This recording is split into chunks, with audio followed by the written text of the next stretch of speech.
all of you to this very, very important training on the optimal use of Zoom for educational purposes. As you know, when we started this academic year, we identified the teaching and learning activities, as you can see there in this slide, that we had online discussion, then online assignment, then online lecture, and the other teaching and learning activities. And also we identified also this synchronous method of teaching, and particularly we identified the video conferencing. And as you all know that we only have 2 centers that have been connected, that's Dar es Salaam and the Dodoma for video conferencing. But with the use of Skype or Zoom, then we are able to connect everyone and of course all students wherever they are. So we know that the nature of our institution that it accommodates students from all parts of the country, and we have other students from outside the country.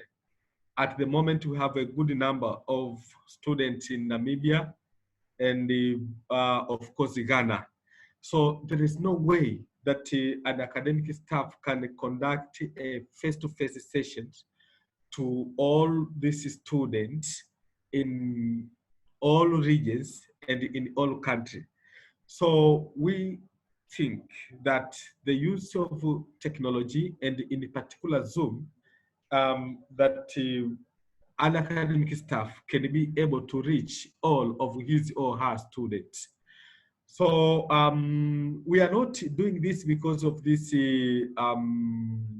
pandemic, this corona, but this is part of our normal training, just to enhance, or to, of course, to enhance our tuition delivery mode. So we want to use every method, every type, multimedia, or audio, video, and everything, so that our students can get the real services that they expect from us. So Dr. Mfuka will conduct this training on how a Moodle, so not a Moodle, a Zoom can be used for educational purposes. And this, as I said previously, is an ideal replacement for face-to-face interaction. And of course, don't worry about that we are planning maybe to stop face-to-face because of maybe financial position of the university. No, we'll find also ways in which the staff who maybe conduct face-to-face through Zoom can be remunerated. So it is nothing to do about the financial position of the university. No, not at all. This is about best methods on how we can deliver education to our client. So without wasting much of your time, now may I now welcome Dr. Edifon Simfuka, the former director of our institution of educational technology. He will take us through he will take us on how we can actually use Zoom for educational purpose. So Dr. Mfuka, you are mostly welcome, and we are all ready to listen from you. And I'm aware that our Deputy Vice Chancellor responsible for academic, Professor Ngaruko, is online. Professor, are you online, Professor Ngaruko? Professor Ngaruko? Yes, Dr. Lawi, I'm around. Okay, and thank you very much for joining us, and we congratulate you once again for your reappointment as Deputy Vice Chancellor responsible for academic. I'm not sure if Vice Chancellor is also around. Professor Misanda, are you around? Are you online? Professor Misanda? maybe he will join us later on, but in previous sessions, we are like he was also on board. So, Dr. Fuka, please proceed.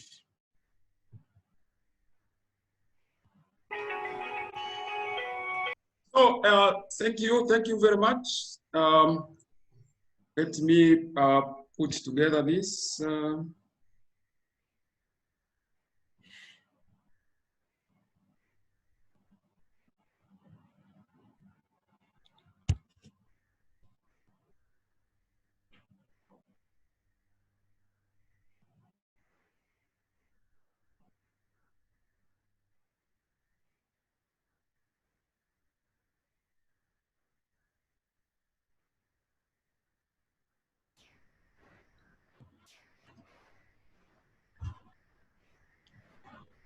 And before before Dr. Mfuka proceeds with his presentation, can everyone unmute the video so that we can not use too much bandwidth? You can just unmute your video and the audio, and you can put on mute on when you want to speak.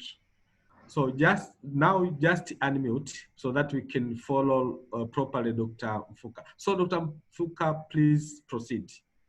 Yeah, okay, thank you very much. And you can unmute just the audio. The video can be, I mean, the video can stay like that unless we face some problem, then we will tell you. But at this moment, let us mute our mics so that they don't interfere or so. Yeah, so just unmute mic, audio, video. Yes. Dr. Fuka, is it unmute or mute? You mute. You mute. I can actually also, yeah, you mute. When you want to speak, you will unmute. Anytime you want to speak, you can unmute. Okay. So, so everyone, if you can do that, that would be nice. Yeah, but for the video, you can leave it there because up to now it seems there is any problem with bandwidth. We are talking normally, so we can leave it for we can leave like that for a while. Okay, so Dr. Mfuka, before you proceed, I'm aware that the Dean first is there, Dr. Mutasa. Dr. Mutasa, are you on? Dr. Mutasa?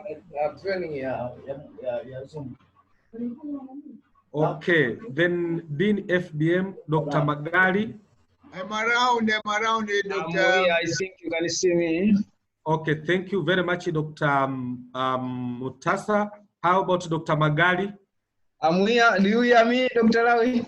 Okay, I hear you very, very well. So thank you for joining. Director, Library Services, Dr. Samzugi.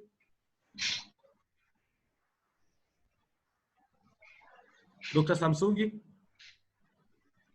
are you online?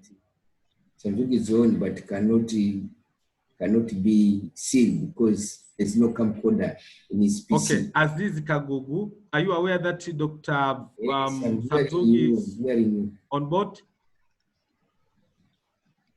Dr. Samzugi? Samzugi is also on, but he cannot see you and you cannot see him because he likes camcorder. He's using his PC. Ask him to unmute the video. Hello? Ask him to unmute the video and the audio. Yes, please. Yes, okay. Please. We know that all the head of these units around and they are following, and the DVC Academic is also there. So Dr. Mfuka, please proceed.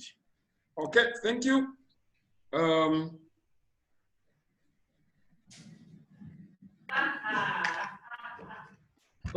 Tuko kwenye mkutano.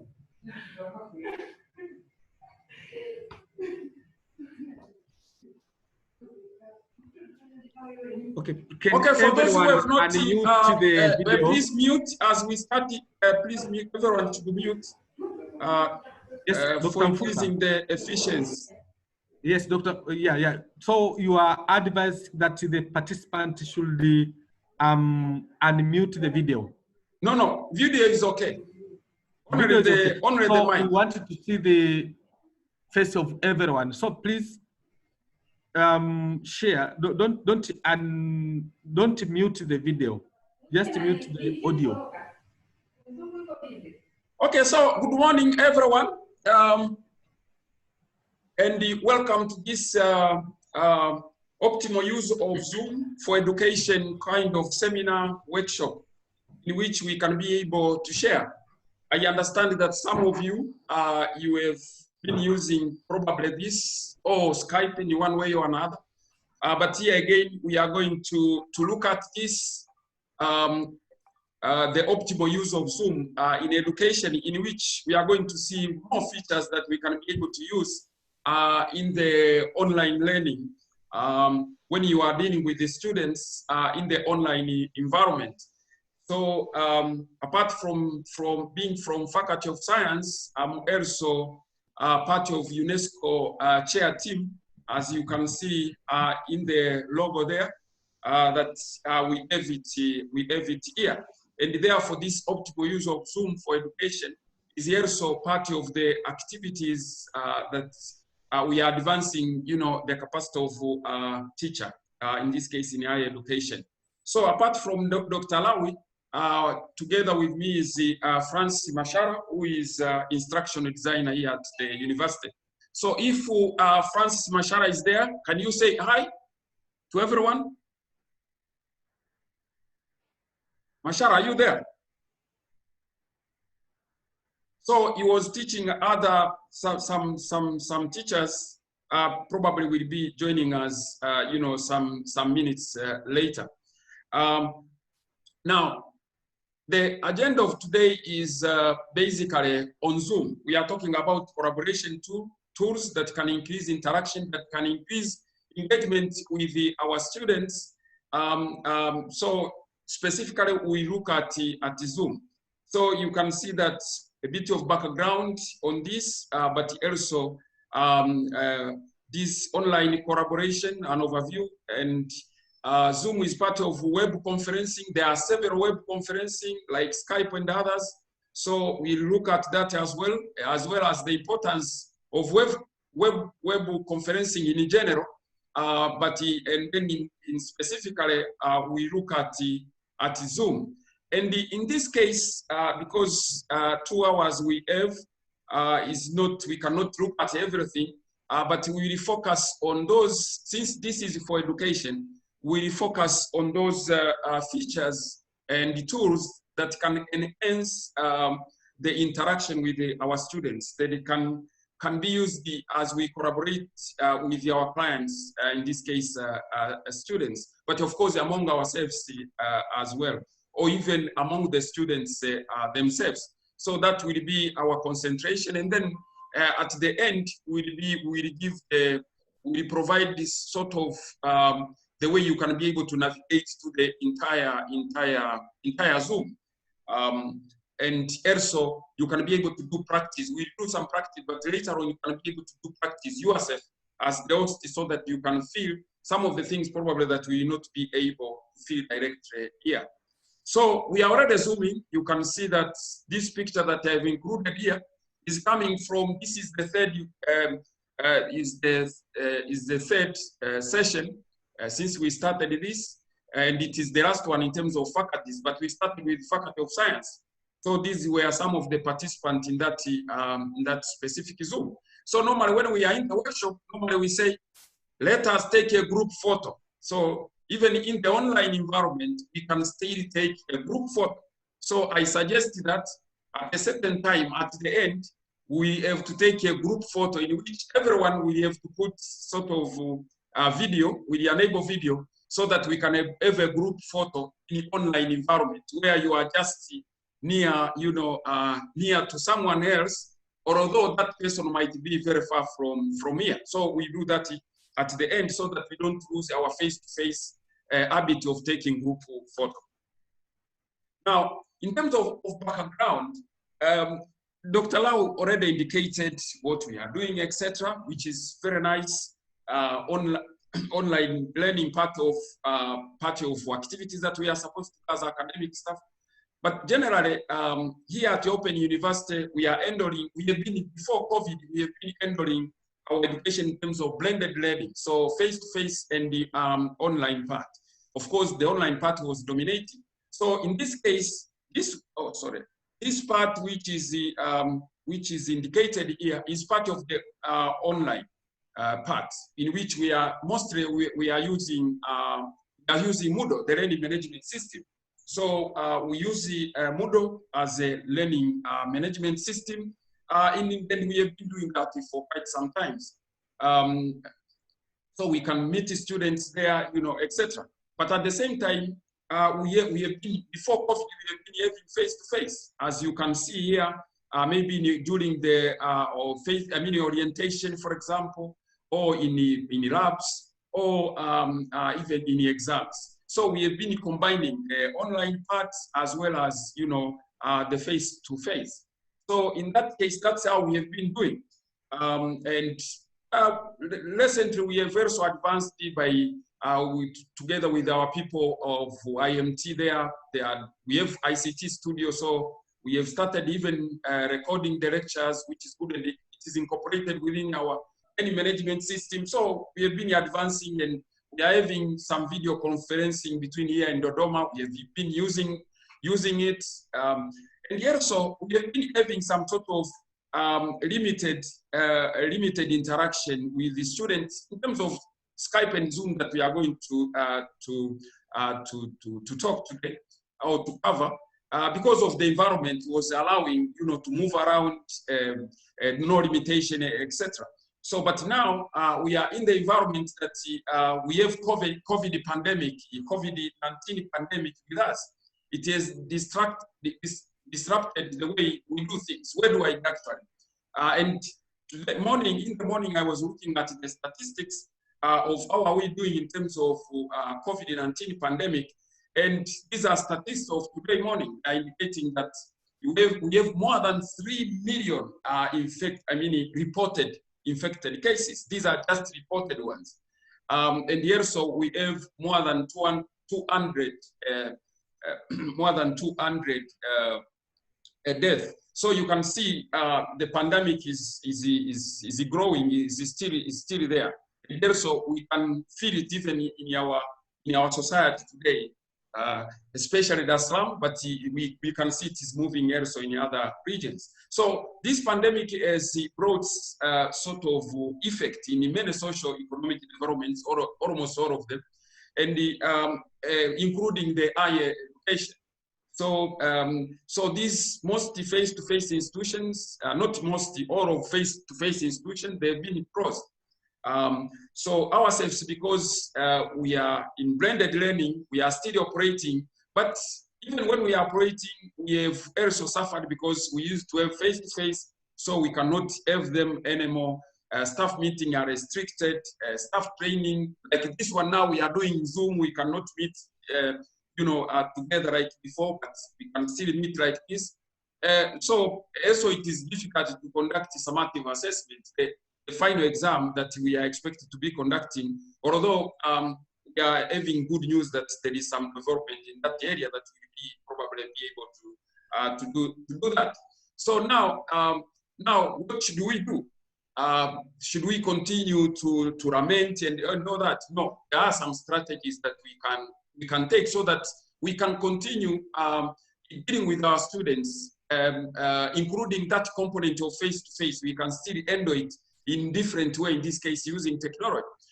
Vice Chancellor sometimes backcalled the meeting deans, the heads of departments and DRCs, and he was talking about this, but also what we can be able to do to be able to continue surviving this at this time of the pandemic. Now, one of the things that he mentioned, it was about in terms of adding interaction, engagement with our students. One of the things that he mentioned was the Zoom conferencing, using Zoom conferencing. So this training or workshop or seminar or exchanging experience is about Zoom conferencing, just as one of the strategies that we can embrace at this time we have been probably doing it slowly, but at this time, we have a reason even to do more. And if we do that, probably even after COVID, the pandemic, we can be able, we'll be far ahead, and we can be able to continue enhancing more our even blended learning that we used to do before COVID. Now, if we look at this now, so therefore, now we are talking about online based teaching and learning, in which people, they are no longer coming here. So in that case, we have technology, we are talking about technology enhanced learning, and of course, a supporting system. So if we look at this picture that is here, you can see that basically we are in the online environment. We need this virtual learning environment, like the learning management. We need a virtual learning environment, like for example, learning management system. We have Moodle. We have been using that Moodle for quite some time, so that's okay. But now we also need the collaboration tools more than before, because now that since that face-to-face part is no longer there, I mean this physical contact. So things like collaboration tools, they can be able to complement that. They can be able to fill that gap. So that's where we are talking about embracing more those collaboration tools. So of course, in this case, we are talking about Zoom, but we have several others, as we will see later. But we understand that managing virtual learning environment or online-based teaching and learning is not only having a virtual learning environment, but also we are talking about the issue of communication. The issue of communication. So together with the collaboration tools, we can be able to do better. So that's why you can see that we have, WhatsApp that we are using to enhance, to work together with the learning management system. So even when we talk about Zoom, still, WhatsApp can be there because it is a quick thing that, students, they have it. You can be able to make follow-up, they can be able to make follow-up, and so on. So, but apart from that, is that we are talking also about supporting ICT infrastructure, our networks. Those students, wherever they are supposed to have facilities, ourselves as well. So other systems that they are supporting, for example, student management system, emails, etc. So there are other aspects that actually they are supporting us. So, but also people, which is ourselves. So ourselves, people, we should be able to, so you can see people is also important. It's not only having facilities and learning management system, and it is not only about the people. It is also about the people who are online learning literate. So be ourselves instructors, academicians, but also our students as well that are receiving, the education through that channel. So we are talking about also our instructional designers and the other ICT experts, because we need the support as we deliver, education, especially when we are using, technology. We need them as we develop the content, but also as we continue, delivering. But also there is the issue of policies, strategies. As you have seen, we have been having all these in place. And the most important is the leadership support as well. You can see the VC academic is there. The other sessions we are having, even vice chancellor, maybe anytime might come in there. So the leadership support is important so that we can be able to go in one direction together. If there is a challenge, we face it together. And if there is a success, then we move together. We celebrate together. So, but then the last thing is technical and pedagogical support that we need in this online-based teaching and learning, in which technically we need to, they needed to be supported, all of these students ourselves, but also pedagogical support to our students who are very far. So we needed to continue, talking with them, etc., to ensure that they will be able to continue following up what we are doing. So So in that case, if you look at that picture, that's why you are talking about supporting ICT infrastructure and the application all the way to ourselves, all the way to gadgets, and all the way to the actual virtual learning environment, which is having Moodle, Zoom, and the WhatsApp at the moment, but you can be talking about Skype as well. So if I take out those drawings and take out this, so in that case,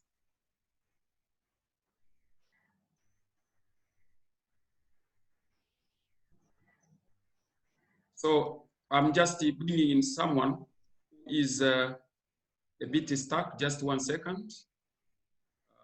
Then we'll be able to proceed.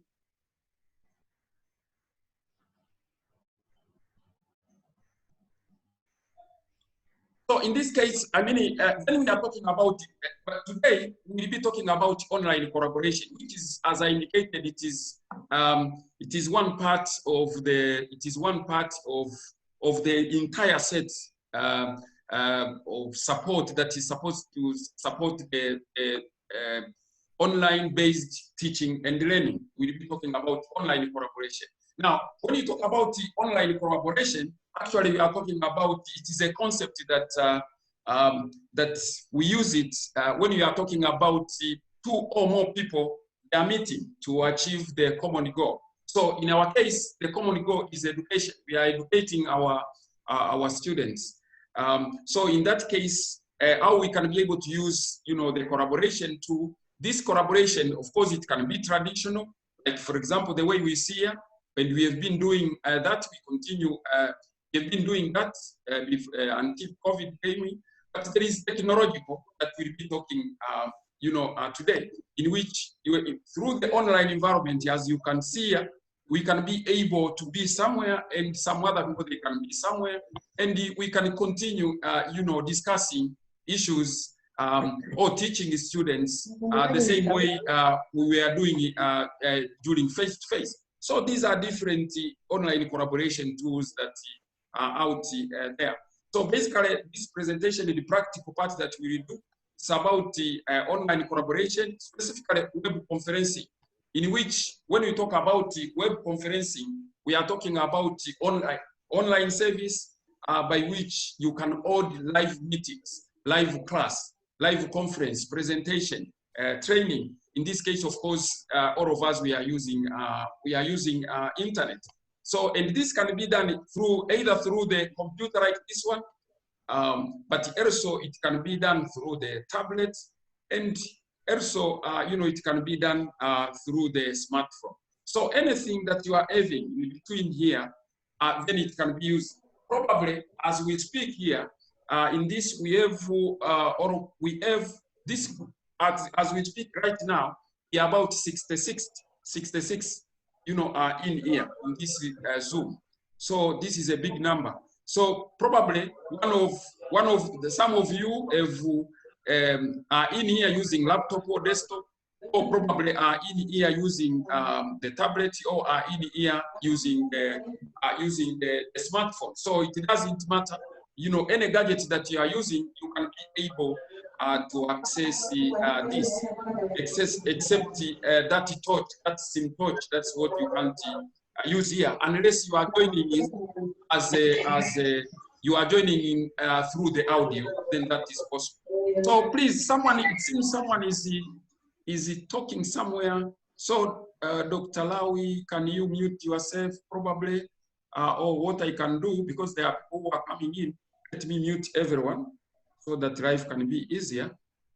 And remember, when you are in the class, you can ask students to mute themselves. But if you see that they don't do that, you can still, you can still do mute for everyone, or mute for a specific person who is probably becoming stubborn.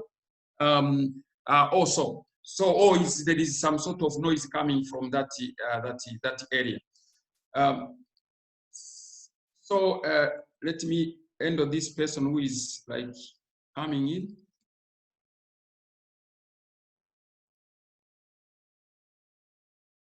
So in this case, so the importance of web conferencing in which Moodle is Zoom is part of it, is one is it eliminates geographical barrier. Some people here, before we started this session, people were saying they are in Njombe. You know, they are in different, you know, coming from different parts of the country. But, you know, as well, somebody could be coming from elsewhere, worldwide, and joining this. So, so wherever you are, you can be able to participate in this, which means if you are even traveling, you are somewhere else, you can spare the time for 2 hours or 3 hours that have been arranged, and then you can be able to participate.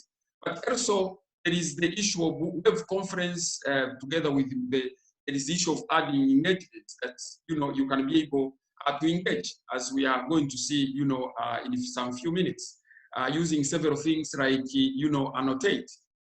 Here, as I was doing this, I can be able, you see, for example, I can be able to say, you know, this Zoom or web conferencing, they are very important in increasing the engagement with our students. So the same, you as a student, you can be able, or as a participant, you can be able also to show me that, okay, this part probably, if you can repeat it, or I have a certain comment about it, or I have an experience around, you know, how, for example, the Zoom or web conferencing can be able to save time and the travel cost. So those kind of things you can be able, you know, you can use this annotate, and that brings engagement. I can use it, a student can use it, who is 1,000, you know, maybe in Katavi, or somewhere in Mtwara, can be able to show us here that, you know, can I put my experience around the issue of how Zoom can save the time. So in that case, brings some sort of engagement between us, as, you know, the same way we have been doing in face-to-face. So if we look at those things that we have indicated as a benefit of web conferencing, like Zoom in this case, you can see that here, for example, you can see this is an orientation. We are working with lower university in Ghana. And here, some of our people were orienting. In this picture here, some of our people were orienting from here, orienting some people in Accra, you know, Ghana. So you can see this was orientation. These are students there in Ghana. We are assisting this college. So this was through Zoom. So you can see how Zoom can be able to assist in terms of engaging with our students wherever you know they are. But also in our case here, for example, here we are doing training using Zoom. Before, if it was not COVID, probably this training could be in the ODL tower sitting there having training. But today we are here. Everyone, some people are at home, some people are at the office, some people are in different regions, etc. We continue to do this. And we continue behaving ourselves in a social distancing manner that we have been advised to do at this time when this pandemic is a bit dangerous. So you can see, for example, also, apart from, so you can see that this training here, this is a first group actually, Faculty of Science and the ICE. You can see this was, you know, the group when we were having training like this one. So you can see Dr. Masomo, for example, in that training was in Morogoro. Dr. You know, different places. People were from different places, so the issue of geographical barrier, etc. And you know, our students are anywhere in the Tanzania mainland and Zanzibar and also other countries. So using Zoom, we can be able to bring in them in one place, and in that case, contribute to the achievement of learning outcome, their learning, you know, outcome. But also Zoom can be used in, just a moment, I'm solving a small. But also Zoom can be used in meetings because we in education, we provide education, but at the same time, there are meetings that we are supposed to be handling. And our geographical, we have DRCs in the regions, we have our staffs in different parts of the country. So also some of this meeting we are doing, we can be able to use them. You can be able to use Zoom to make sure that other people who are in different parts, they can participate when it is necessary. For example, this specific picture, which is here, is indicating a meeting between ourselves and a few days ago, actually, between ourselves and the minister, our ministry, Minister of Education, in which you can see Professor Ngaruko here and myself there. But also you can see in Dodoma. This is Dodoma. These people of the ministry, they use our facility in Dodoma. So they are here. This one here is the Deputy Permanent Secretary of our Minister of Education, Science and Technology. So, so basically, you can see in the meetings. You can be. We did this meeting for 3 hours, and everything was achieved actually better than if we could have gone there. Try to imagine we saved this issue of probably taking the COVID-19 to them, and also we saved a lot of time by so doing. So meetings also, which supports academic activities, can be done by using this Zoom. And in this meeting was very important because basically the ministry was asked us to do to provide support of taking these public the universities in the country, taking them online to the online based teaching and learning. So they've started in that process, and we have done several meetings using Zoom after the first one. And we still continue working with them. Now, in terms of web conferencing tools, or we say video conferencing tools, then we have a number of them, as we can see there. And let us probably be clear here that when we talk about video conferencing tool, we are talking, that tools that are enabling the video and the audio. But when we talk about teleconferencing, then we are talking about, then there is no video, because with our mobile like this one, you can also be able to do teleconferencing. So there will be no video, but you can do teleconferencing of 5 people, for example, 7 people. You can you call the first one, and then you join others to the same call. So you can be able to discuss matters, etc. Suppose you are doing a project between somebody is in Mwanza, someone else is probably in Songwe or Mbeya, then you can be able to, if you don't have, you see the video, probably the connection is not so good, you can also use teleconferencing. You use your mobile to be able to do that. So there is teleconferencing and there is video conferencing. We need to differentiate this so that as we continue, since we are open university, we have been doing this. We'll be going to TVs, we'll be asked by people, etc., etc. And we should be, so that the phone you have there, you can be able to do this, what we are doing, this Zoom, this web conferencing, use Zoom, but also you can be able to do teleconferencing. I hope someone have done teleconferencing at a certain time, which also works well. So here we have a number of conference. I just put the famous one, the one that, if you talk about Skype, maybe some of you have used it. So if you talk about Google Hangouts is the one that is used. This is we have ourselves. We have learning management system. We call it by name Moodle. But Google also, they have sort of learning management system. They call it Google Classroom. So with the Google Classroom, these people also, they have this Google Hangouts that you can use together. But of course, you can be able to use the Google Hangouts without necessarily being able using the Google Classroom. So, but also Microsoft, for example, they are also having Microsoft Teams. So this, I'm mentioning this famous one so that when you meet it somewhere, you are not that much surprised. So Microsoft Teams is also good in terms, especially if you want to link it with because Microsoft is having Office application and all that. So it is very much linked to his products. So it is there, it's something which is used. I saw a certain webinar, it was announced that they are going to use this Microsoft Teams, for example. Here in Tanzania, some people, they've organized the webinar. which will be vital, like what we are doing now.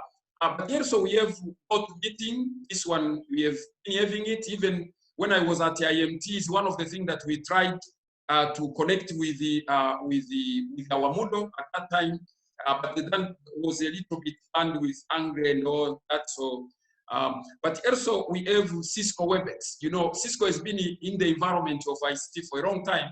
So they've been having this WebEx, which is more proprietary software rather, but it is, you know, there. And also we have TeamViewer that people who are doing technical work, they've been using TeamViewer. That somebody, for example, you are supporting someone in the, let us say Kigoma, maybe is configuring a router. You can use, I remember when I was director in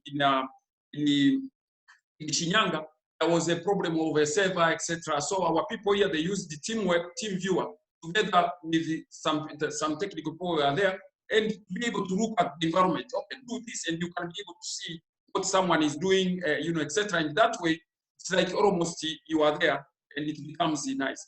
But something which is not very good, it's not like very good web conferencing per se or video conferencing, is WhatsApp.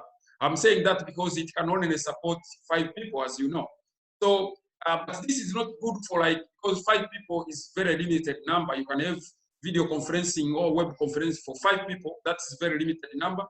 But WhatsApp is very good. It's a social media which is used by our students. And therefore, like the faculty of business management, I actually congratulate them. They've been using learning management system, to, of course, as part of the virtual environment. But at the same time, they've been supporting with WhatsApp in terms of if there is an issue with the students or ourselves, we want to announce anything to our students, it becomes quicker. And you can see people participating, the issues are resolved very quickly. So in that case, the learning becomes easier, becomes comfortable. But at the same time, it brings the sense of, like, these people, they feel that they are together, those learners, they are together, but also they are together with us. Because very quickly we can be able also to discuss other matters that are not, you know, educational per se, but they are supporting, you know, education. So in that case, that's why we are talking about, we use learning management system as an environment where we put material, we do assignments, we do all of this. But then you use Zoom for live interaction with the, like, for example, now we are 73, for example. As we speak, there is 72 participants. So you can have a live session like this one with the students. Our students mostly are in this number, or even less, especially those master students. So you can be able to have this, and wherever student you will be, if there is a problem of network a little bit, you can take them even to mute the video so that it becomes, you know, more efficient. You can see here many people, they put video, but we still continue without you know, any problem. So a combination of a learning management like Moodle, Zoom for interaction, and WhatsApp for that social media thing that we can be able to resolve issues, share things very quickly with the students. Then that kind of environment supports very well the online environment where you are talking about online-based teaching and learning, where you don't have opportunity for face-to-face, etc. That kind of combination can lead us, you know, can make us to provide better education, even this time of the COVID-19 pandemic. Now, when you look at Zoom now, which will be looking at today, is that we are talking about, it's a web conferencing, as you have seen, there is a number of them, and it is having several features that support business, and for this purpose, it supports very much education. And you will see as we continue, you will see that basically in terms of education, because education we are talking about engagement, you can handle Zoom, can handle live session, but also not only live session, you can record yourself. And after recording yourself, sometimes during the night, and you put your lecture in Moodle, and anytime these students, they can be able to access it. So it can be used live, like now, but also you can have it offline. put it there in Moodle. Students, they can be able, in the morning, they have, you know, a lecture to look at.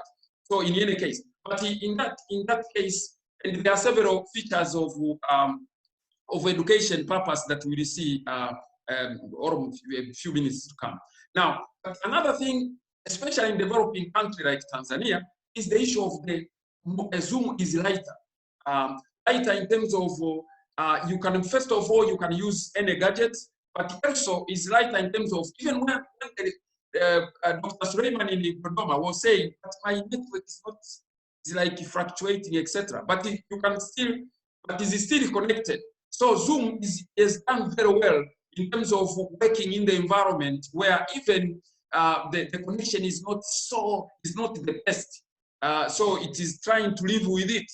It is trying to live with those difficulties. So Zoom becomes our friend in the developing country for that matter. It is lighter. And that's very important because ourselves, we are in the slum and we have capital, of course, in Dodoma.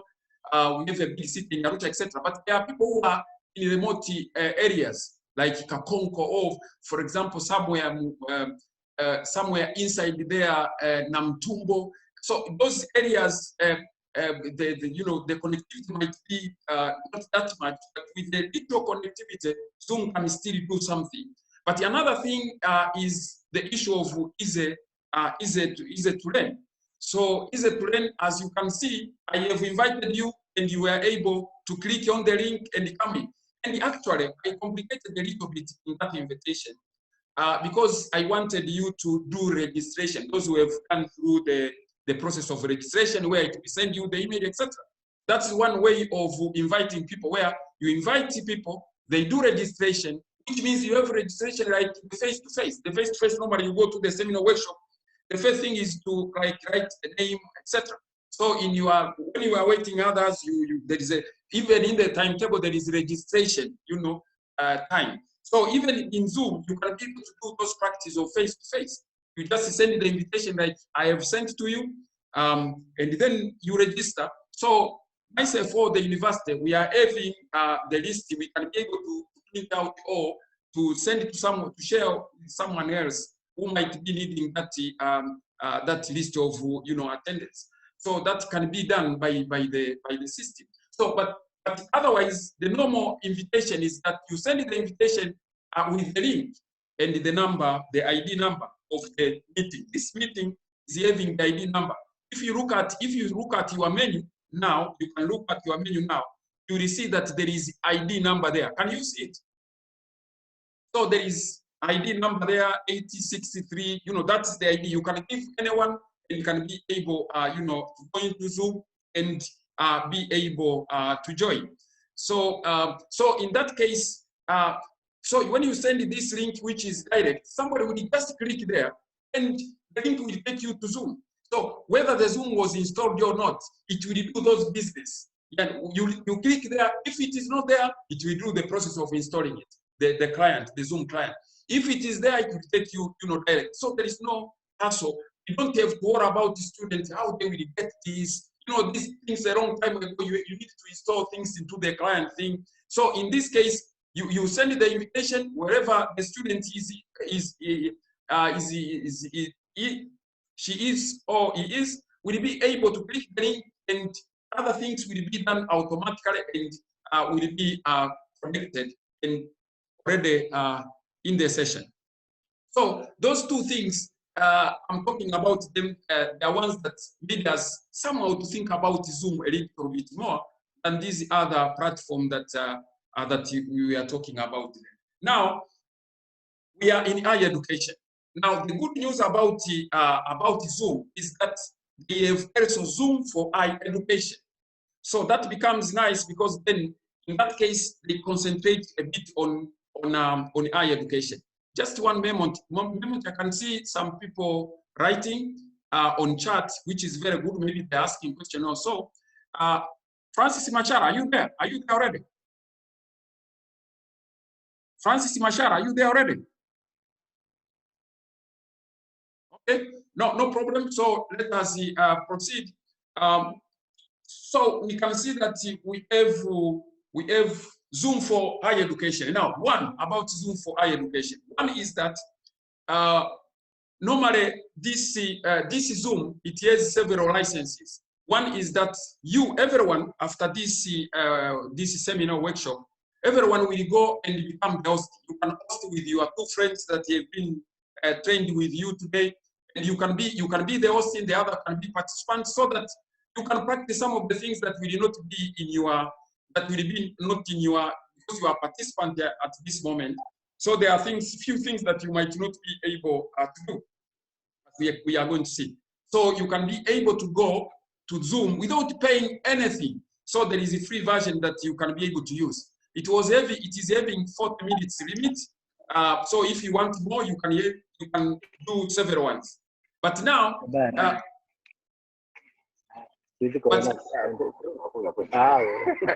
so please, if you can mute, you can see some people talking. Let me try to mute everyone again.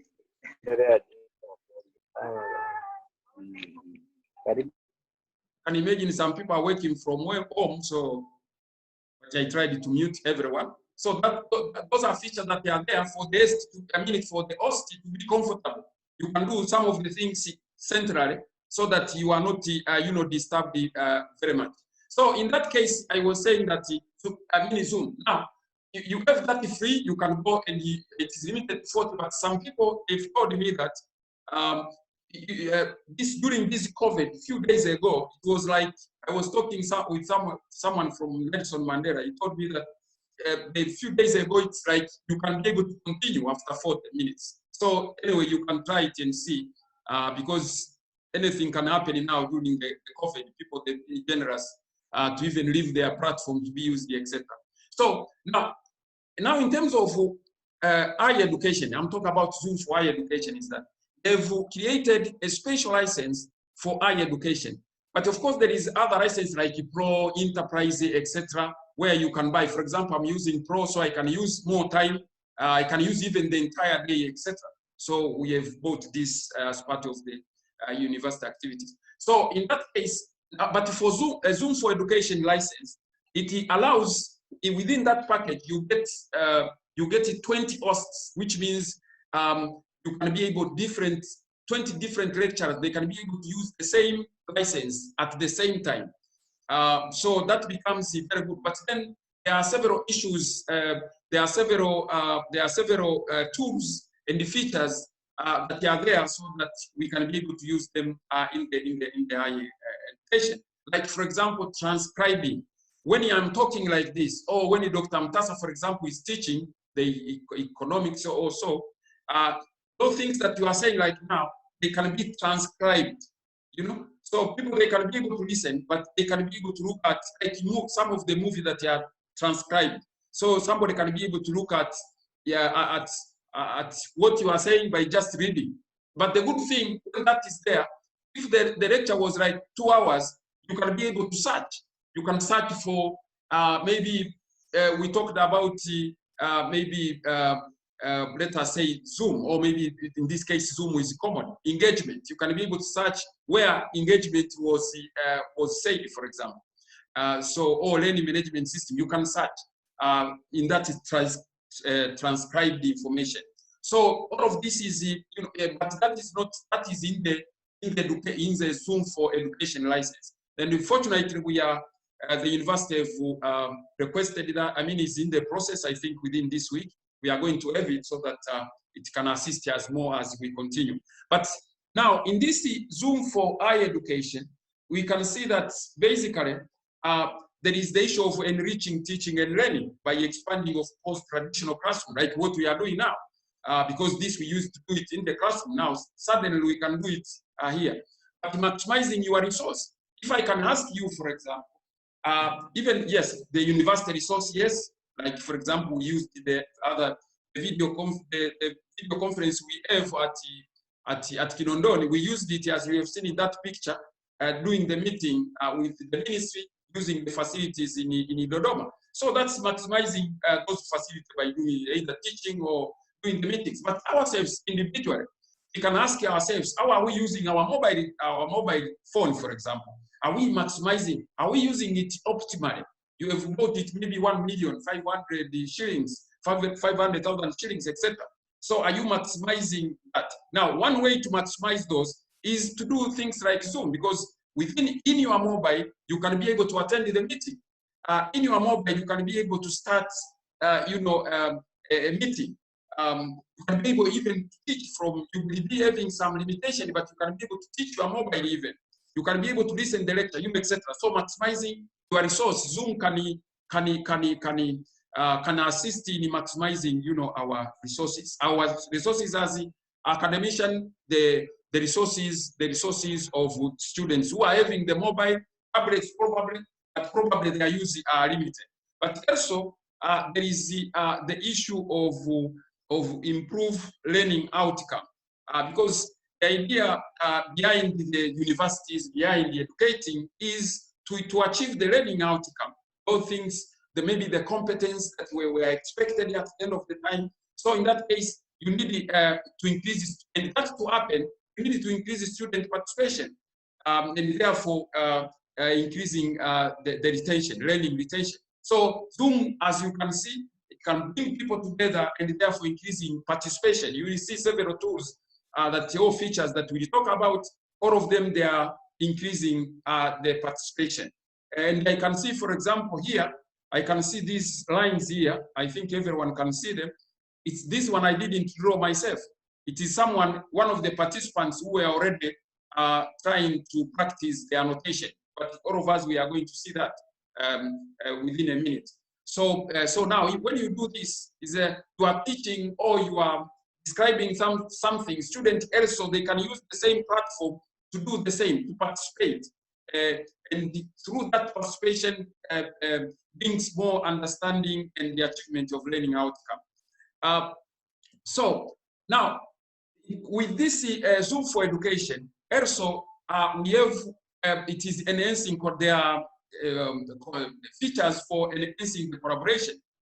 Things like, for example, content sharing. For example, what we are doing here, Dr. Lawi has shared the presentation. Remember, Dr. Lawi is not the host. I'm the host of this from, I'm hosting this, but I was able to allow Dr. Lawi to share. So I'm also sharing here this presentation. Later on, we are going to see, you can also share the file. For example, when you are teaching, you can say, okay, there is this kind of information, for example, collaboration features. They are more, they are more described in a certain reference. So you can say, okay, receive you can go to participants and go and send it. You can go to chat and go and send that specific file. So everyone will receive it. And that way brings the collaboration, real time. Not this issue of, when we finish classes, then, I will try to send it to you. You can send it. Some people, they can review it as you continue teaching. If there is a question, it can be asked. So real time annotation, I can see some people already doing, but real time, we are going to see, but real time is right there in your menu. You can see it there. You can be able to annotate, to annotate. So, for example, when you are teaching, you can use those things.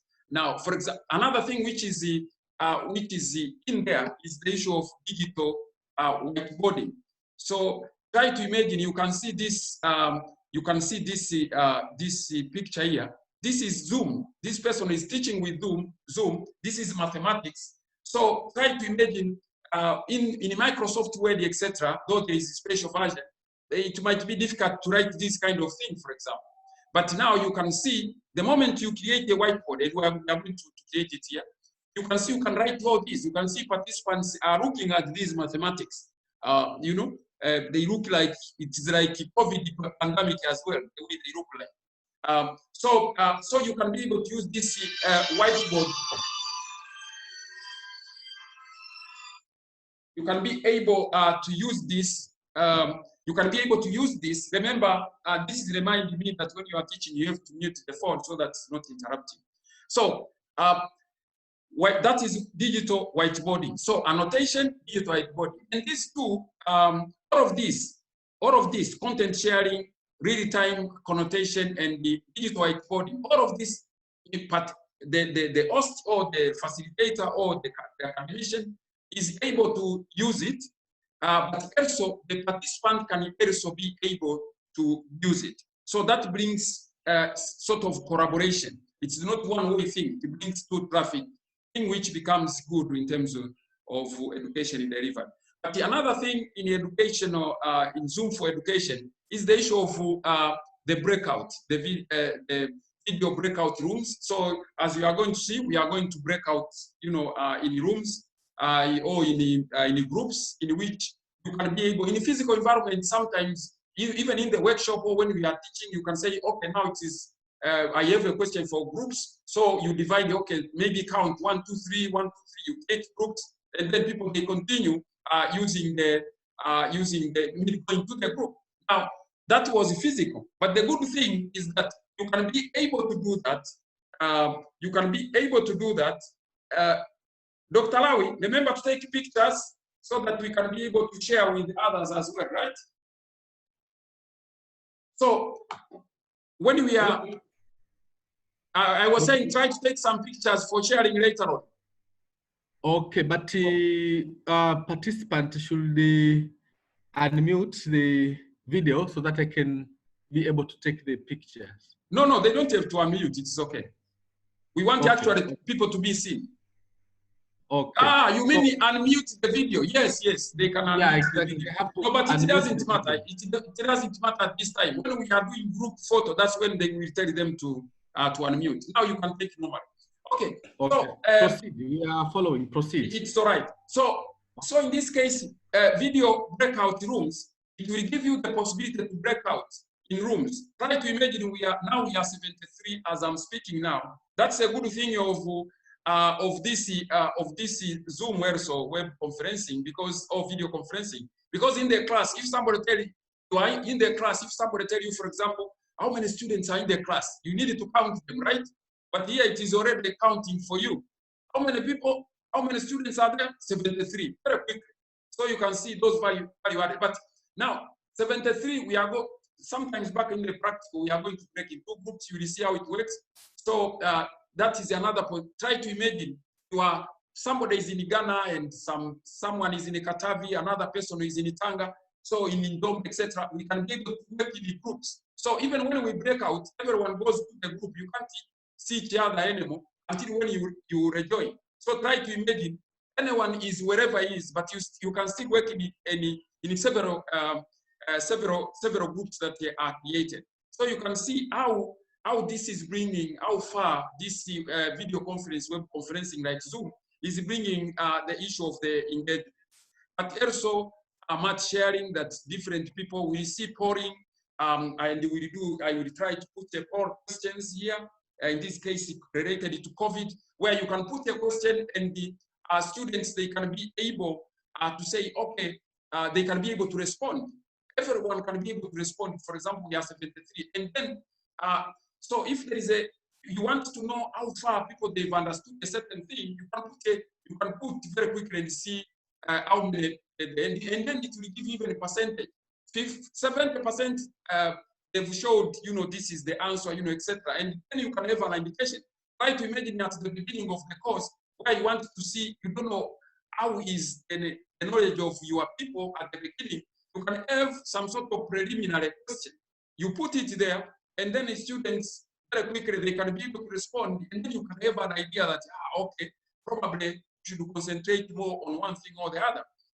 So this kind of things, but also there are all these issue of the chats. I can see people, for example, now we have like 13 messages that have come from the participants. So they are maybe asking several things, etc. So normally you will look at them so that you can solve if there are something to solve. And if you are teaching with someone like an assistant, also can be able also to assist so that you don't get interrupted. So now that was let us take out this annotation thing. So this, you can see this annotation thing. When you are done, you might want to take them out. So you can just you can just clear them. You can just clear those things that you have drawn so that you are able to continue. So I can see we are 74 now. So anyone who is coming in, you can be able, the platform will be telling you that, you know, someone else is coming in. So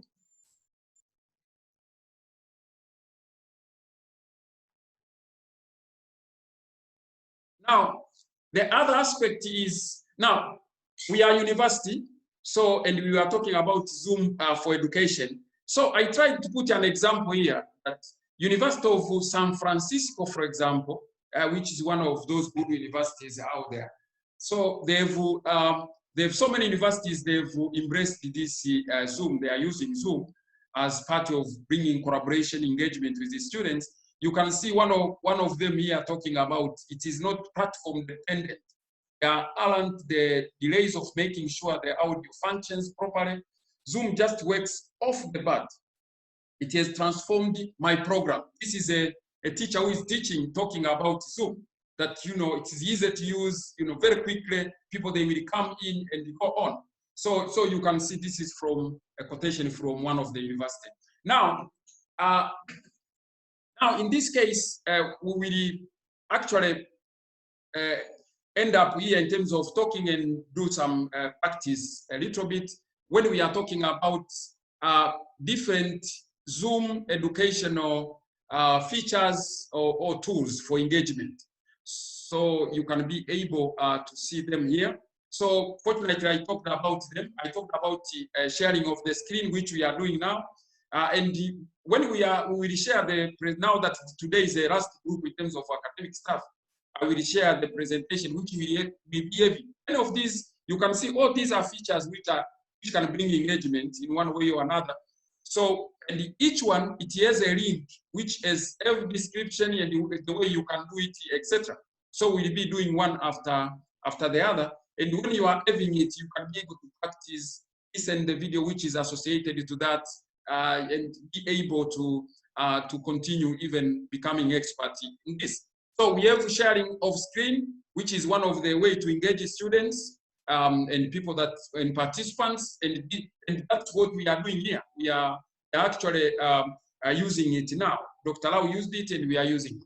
Annotation, I already discussed it, that you can be able to annotate, and this is not only for the facilitator, but also the participant can be able to do that, and we are going to do that very quickly. We have whiteboard. So whiteboard, now whiteboard, you will, like the picture I showed you, you just put the whiteboard, and also the participant can start the whiteboard if you allow them. So when you have the whiteboard, then you can use the whiteboard the same way you use the whiteboard when you are in the class, rather than the presentation. Now you have the whiteboard where you can write, you can allow your participant to write. A participant can bring in the whiteboard, etc.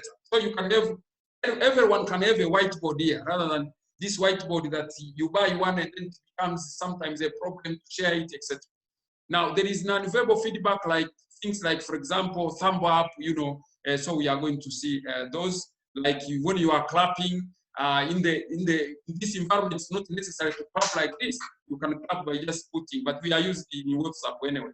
The chat where I can see people writing already in chat, and if you have a question, you can put there as well so that we can respond to it later on. Virtual background. Now, virtual background also, we are going to see, for example, here, you can see this is my real background, the same as Yusuf Mwangu, that is the real background.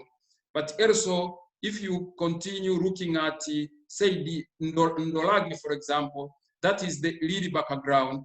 I can continue looking at Dr. Lillian, for example. I can see nice curtain, window. That is the real background. So I'm trying to look at the background which might not be very comfortable for students. But I don't see, I can see everyone is in the nice background. Maybe those who didn't. So, but in terms of background, you see my background here. But try to imagine it. Sometimes with this COVID, you might be at your home and maybe the house, sometimes that place where you have a space to do that is not that much arranged.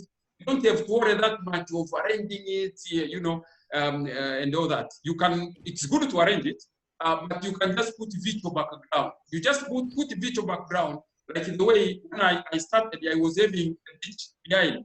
Maybe some people thought that I'm in a beach, but I'm not. So we are going to look at those. I'm trying to go through them so that when we start looking at them, at least you have the go through. But also there is the transcription of meetings. I talked about somewhere that you can be able to transcribe. Try to imagine when I'm talking here, it is transcribing. And here, Open University, we have been trying to ensure that we provide education for all. So there are people who can't see, there are people who can't hear. So now those who can't see, when you are talking and then things are being written here, being transcribed here, it means, you know, somebody is able to read. Can't see, sorry, cannot hear, but can see, and because, and so in that case, can be able to see what you are putting there. So this is having but this one, it is not in the option of free. You can't get it. It is that on the education license. There is that one. So try to imagine you just enable it there, and everything is done for you. You don't have to do anything else. You go for a lecture of like 2 hours, and the transcription is being done for you. We used to pay people so that they can transcribe. Now Zoom is doing that for you. So breakout rooms, I already talked about breakout rooms, that you can create rooms, you can create groups, and people work when they are ready, come back, present, etc. You have polling where you can put questions so that you can see how people are doing in terms of whatever you are. For example, if you have a class of like 1 hour, you can have a question at the beginning to see the understanding of a certain topic. Maybe you are talking about we are having a FPM here. So maybe you are talking about the balance sheet, for example. So or these human resource people, they are talking about nowadays, they have this big name, strategic human resource management. So now you have that topic you want to talk about. At the beginning, you can just put something, a bit of this to see understanding, one question or two, to see understanding of the students. Remember, these students, everyone is in your own place. So, so everyone will be able to say, so you know, okay, as you start, this is an understanding. And then, and you can be able, you can decide to see it yourself without the students seeing it, or you can decide to share with the students there so that they can see. So suppose you want to share, to know your knowledge of students as they start and at the end. So you can do the poll and you don't show them, because you can do it for them to see it. You need to enable it so that they can see. You can do it without showing them. You just keep it. You teach about strategic human resource management or balance sheet, and then at the end, or microeconomics for those people from FAST, or macroeconomics, and then at the end you can also put the same question, because remember, in between they didn't see the results. So at the end you can put the same question, and people, they will very quickly and then you can compare. And that's when you can be able, if you want, to show them if you want. So you can use it in different ways to see what is going on among your students. And then the last one there is generating meeting reports. For example, you have registered, so you can be able to see the registration of the students that you have participated in that seminar, etc., or workshop, etc. And you know, all reports about the polling, the results there, the statistics there. So this is rather reports. You can be able to see the reports. So Zoom will also, as you teach, it is also creating the reports for you. You don't have to worry about those things. You at the end when you want it, and not necessarily at the end, anytime else, because this is being kept. So anytime when you want them, you can just go into your account in Zoom, and then you just get them. So now, otherwise, other features are normal feature, basic feature, like how do you invite, which are just normal. You can just be able to read there. We just give you the link. So we will go through these ones one by one. So let us start with sharing screen. So in sharing screen, you can see that, in sharing screen, you can see that basically let me stop this one. So now we are like this at this moment. Maybe let me ask, are we together? Yes. Are we together? Yes. So Yes. far? Yes. Good. So, Yes. good. So that being the case. Yes, we are together, Dr. Mfuka. Yes, we are together.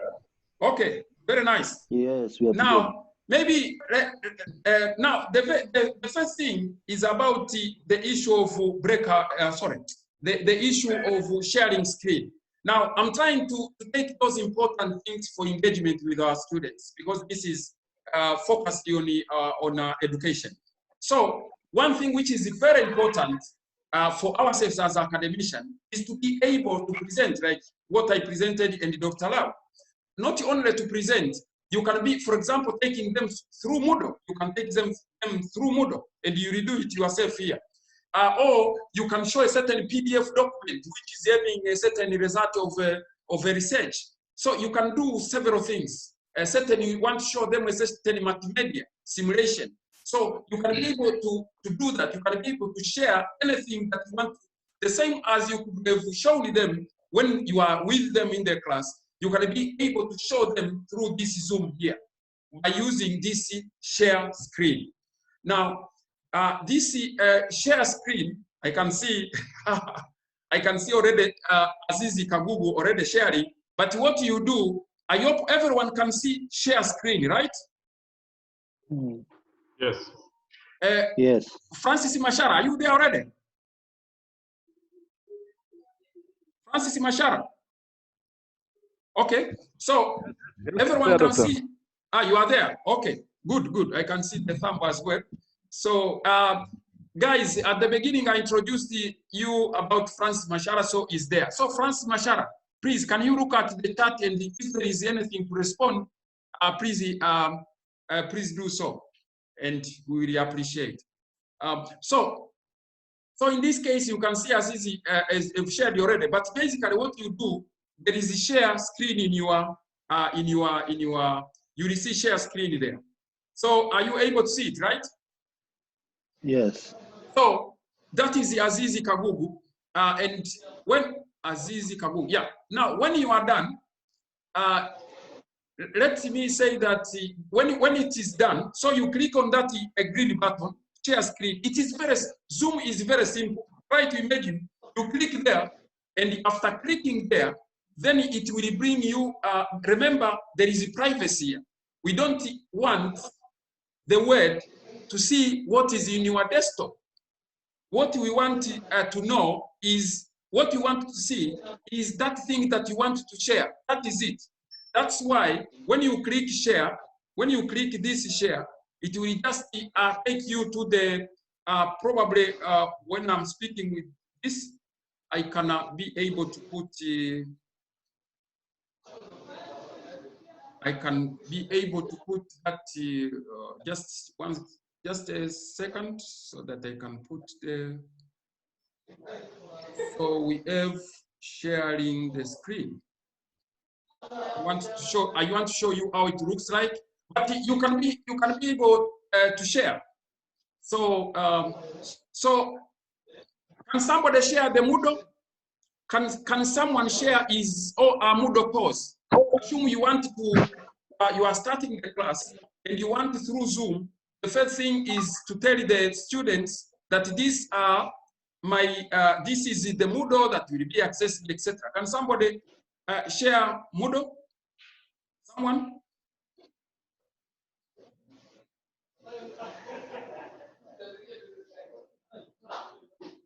Can someone share Moodle? I can see someone sharing. This is Anna Wawa, Dr. Anna Wawa. They've shared this screen, I mean the Zoom screen. So as a host, you yourself, when you are host like me, like you are a teacher or facilitator, you have a possibility to stop any shared thing by a student or a participant. So I can stop. I'm stopping now. This is Dr. Anna Wawa sharing, and I want to put mine so that you can see what I wanted to show you. So I just go to I just click on share. When I click on share screen, it brings what is in my desktop. So it will bring you what is in your desktop. So now you select what you want to show in your desktop. The good thing is, I mean, you just open whatever you want to share in your desktop, and then it will be there. You just click on it. So so once you click it, oh, someone shared before I've done it, but no problem. So this is the Nasra. This is Nasra. And the good thing is that you see, I'm mentioning people because also as a teacher, when a student shares something, it will also. By the way, Nasra, you have something. You have two things. You have two things to respond in your Moodle. I hope you have seen it here. You have something to respond in your Moodle, right? So you can see that this is Nasra. Now, Nasra, can you present to our students? Assume we are students. Can you present quickly? Suppose we are students, we are starting historia ya Kiswahili na lahaja zake. Lahaja zake. Can you talk a little bit? Suppose we are new students. Nasra, are you muted?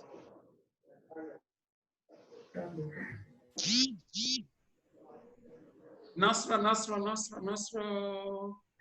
Let me. Remember, you can unmute yourself. When I ask you to talk, you can unmute and talk.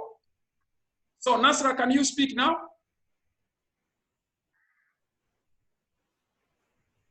So that it can be easier, in your menu, I think on your left hand side, or anywhere in your screen, you will see that you have maybe let me you can see that you have two buttons. One is for video, and another one is a mic. I think everyone can see those, right? We have a video and a mic. So when you want to, when there is a cross on the mic, it means you are muted. When there is a cross on the video, it means we can't see your video, right? Dr. Lillian, I've seen you have raised the hand. I'm coming back to you. So in that case,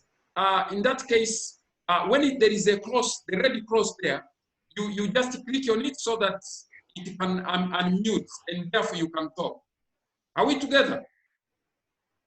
Yes. Yes. So, this is Nasra's screen. So Nasra, can you take us through very quickly?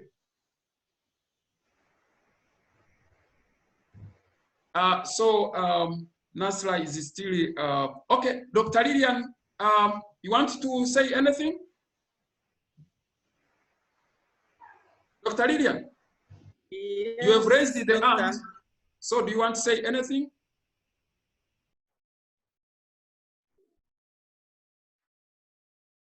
Okay, so I've seen Rambert Frugens about sharing the Moodle, Moodle page. Yes. Yeah, can I share? Yeah, just wait. Let me after Rambert, then you will share. So Lambert Frugens, you have shared your course, right? Rambert. So he's muted, it seems. Remember, you have two things. You have the. I muted my mic. Okay. Sorry. Can you talk? Suppose now you have new students. Yeah. Take us through. I'm giving you half a minute. Okay. Well, thank you, Dr. Mfuka. Now I regard you as a class, and I welcome you to the course OLG 115, which is Operations Management. Under this course, we'll be covering the entire course through different knowledge areas. Of course, the course is divided into 6 knowledge areas. And today we'll be looking at the first knowledge area, which is about... That's good. I think everyone, you have seen that. And as I don't know how you see this, but you can see that there is a Moodle here on your left hand side, and on your right hand side, there is the speaker view. So the speaker is right there speaking. Also, this Moodle or the presentation or anything is also there, which means students, they can see you, but at the same time, as students also, they can see what you are presenting. So that is how it is. So Dr. Lillian, can you share? So that after that, I can show something else. Dr. Lillian, can you share? Yes, sir. Yes, sir. We are waiting you to share. Remember, you click on share in your desktop there. You select any document and you click on share. Okay. Yes, so, I will share. Yeah. So you can go through. You can go through like you are taking us through.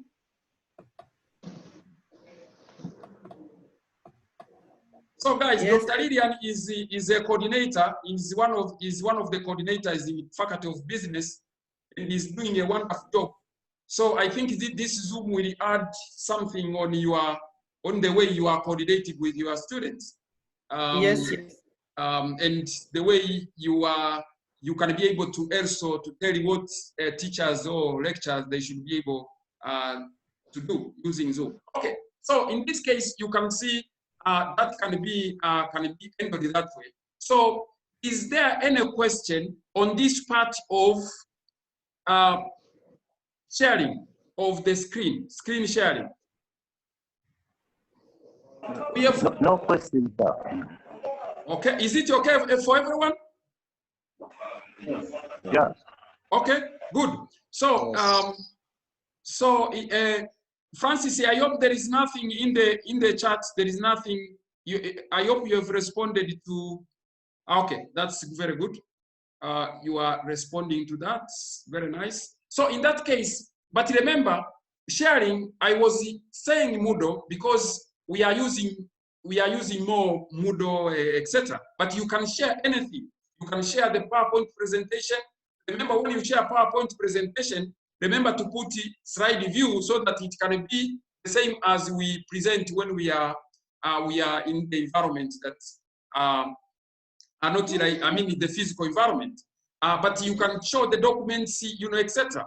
But also you can share the links. So in that case, when you click, when you want, for example, to share the links and anything else, of course you can open it in advance. Like for example, I'm sharing this. So this is just the link, and when I share this link, I can continue working on this. For example, this, and by the way, you are going to have this. I'm going to give you this. This is a document which is having all these engagement features that we are going to see. They have the video, they have the description how to do it.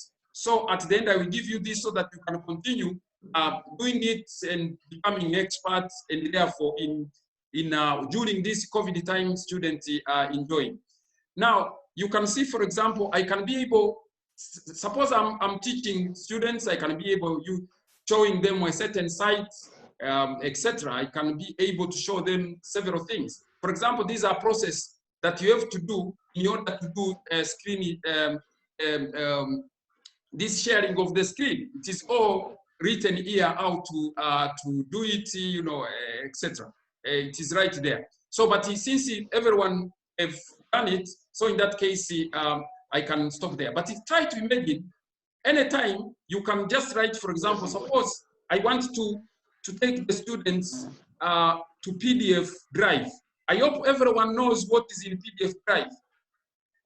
Everyone knows what is in PDF drive? What is in PDF drive? What can we find in PDF drive, Dr. Gatuni? Books. Books. Okay, I'm saying Dr. Gatuni because he was one of the first people to start sharing this around, and I think this now it is understood by everyone in the country. It's being shared. Look at this. Are you able to see that? Yeah. Are you able to see PDF drive? Are you able to see this? This site? Yes, we can see. Okay, very good. Now, try to imagine you can continue like this, showing this, so you can show them that okay, you want any book, you can search it. Let us say macroeconomics, for example.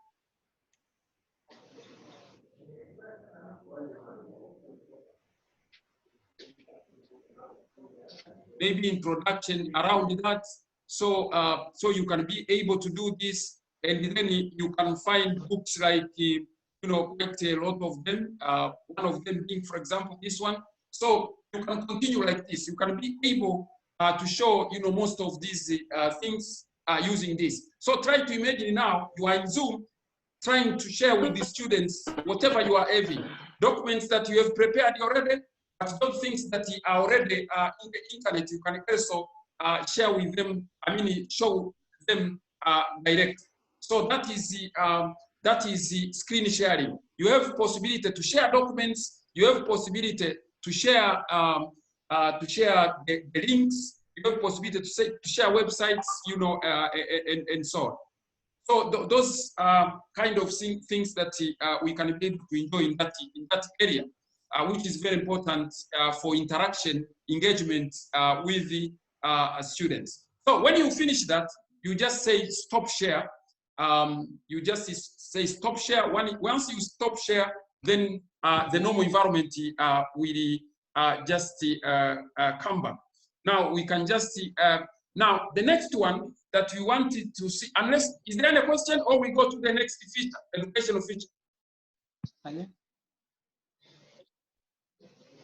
Is there any question, or we go to the next feature? We go to the next here. Good. So, so in that case, we go to the next one, and the next one, let us say, it is the one which is related to this is the issue of annotation. So we are talking about the annotation. So when you talk about the annotation, you can be able to see that annotation is done when you have something shared. So when you are not having anything shared, you can't see annotation. The menu is like, it senses what you are doing. So when you don't have anything like here, there is no, in the screen, you will not see annotation. But the moment you share, the moment you share, then you can be able to see the issue of the annotation. So in that case, let us say, for example, if I share, for example, this, let us say if I share this document, any of this document like this, if I share this, then you can be able, are you able to see this? Are you able to see what is there? Yes. Now, in terms of sharing, Yes. there is annotate. There is one feature in your menu, which is written annotate. So that annotate, when you click it, you can see that you can be able, for example, if you are, now we are talking about annotation. So I can be able to see, to say, to tell the students that we are in this area. So anyone, all participants can be able to focus here. That is the engagement. Of course, that is the engagement. This book that, can you see the can you see this microeconomic book? Yes, doctor. Okay, so it is the book that I remember we are downloading it in from the PDF link. So in that case, you can be able to say, okay, this book is about introduction to Christian whatever controversies. So in that case, you continue like that. So now, annotation. Can anyone be able to do that? Can you see that in your menu? Annotate. So you click there. Then, so I will ask you, for example, Yusuf Mwangu, can you annotate, for example, anywhere here in the document? Can you annotate here? Oh yeah, okay. So what about the Faraja Arubanda? Can you annotate here? Remember, anytime I can be able, and you yourself as well, you can be able to clear on what you have drawn there, on what you have highlighted, and also myself, I can do so. But for the osteo teacher or facilitator, you can also clear the viewer's drawing. Anything that has been drawn by anyone, you can be able to clear it. Okay, so let us say Dr. Ngatuni, can you annotate something there? Dr. Ngatuni, can you annotate something maybe around this second edition? So anyway. No, I can't. No, I can't. Okay, why? Can you see annotate? Can you see annotate in your you can see annotate? I can. Dr. Mfuka. Dr. Mfuka. Yes, I can see many people they have annotated already. But I'm asking Dr. Ngatu. Dr. Mfuka, how to start this process? What? I can. I can now. Congratulations. Mfuka, where to start? Yes. I can't annotate. Where to start? Because I see the mouse there, text and so forth. No. Just in the menu, there is annotate. Yes, okay, exactly. Yes, I'm there. So just click on it. On annotate. Yes. Just click on it. Simple. Don't click as if you are washing for your COVID thing. Just a simple click. Okay. So once you click there, you will see the menu, and the moment by default when you click there, it is start the mouse. So you can take the mouse. You can see there is a pen. So you use it to write. To highlight somewhere, maybe. Of course, the issue is not like drawing like this. Here we are practicing. We are doing practice, but you will be highlighting somewhere a certain point, etc. Right? So, Dr. Mwache, can you do it now? I'm still getting a problem, doctor. Oh, you have taken a bit of cognac before coming. Maybe. Later. Let's proceed. Yeah, you just go to annotate. There is nothing else. When you click on annotate, automatically you come into this screen. You just annotate. You just write. You just write anywhere. Using your mouse. Using your mouse. Don't use it. If your screen is, if you have a tablet or you have a screen which is touch, then you can write using your hand or you can write using the pen. But if you don't have, if you have a screen like mine here, a laptop, which is not, you cannot write by using your hand or pen, then you have to write using, you have to write or write using the mouse, right? You just move the mouse, you see it as having a small pen, so you just do it.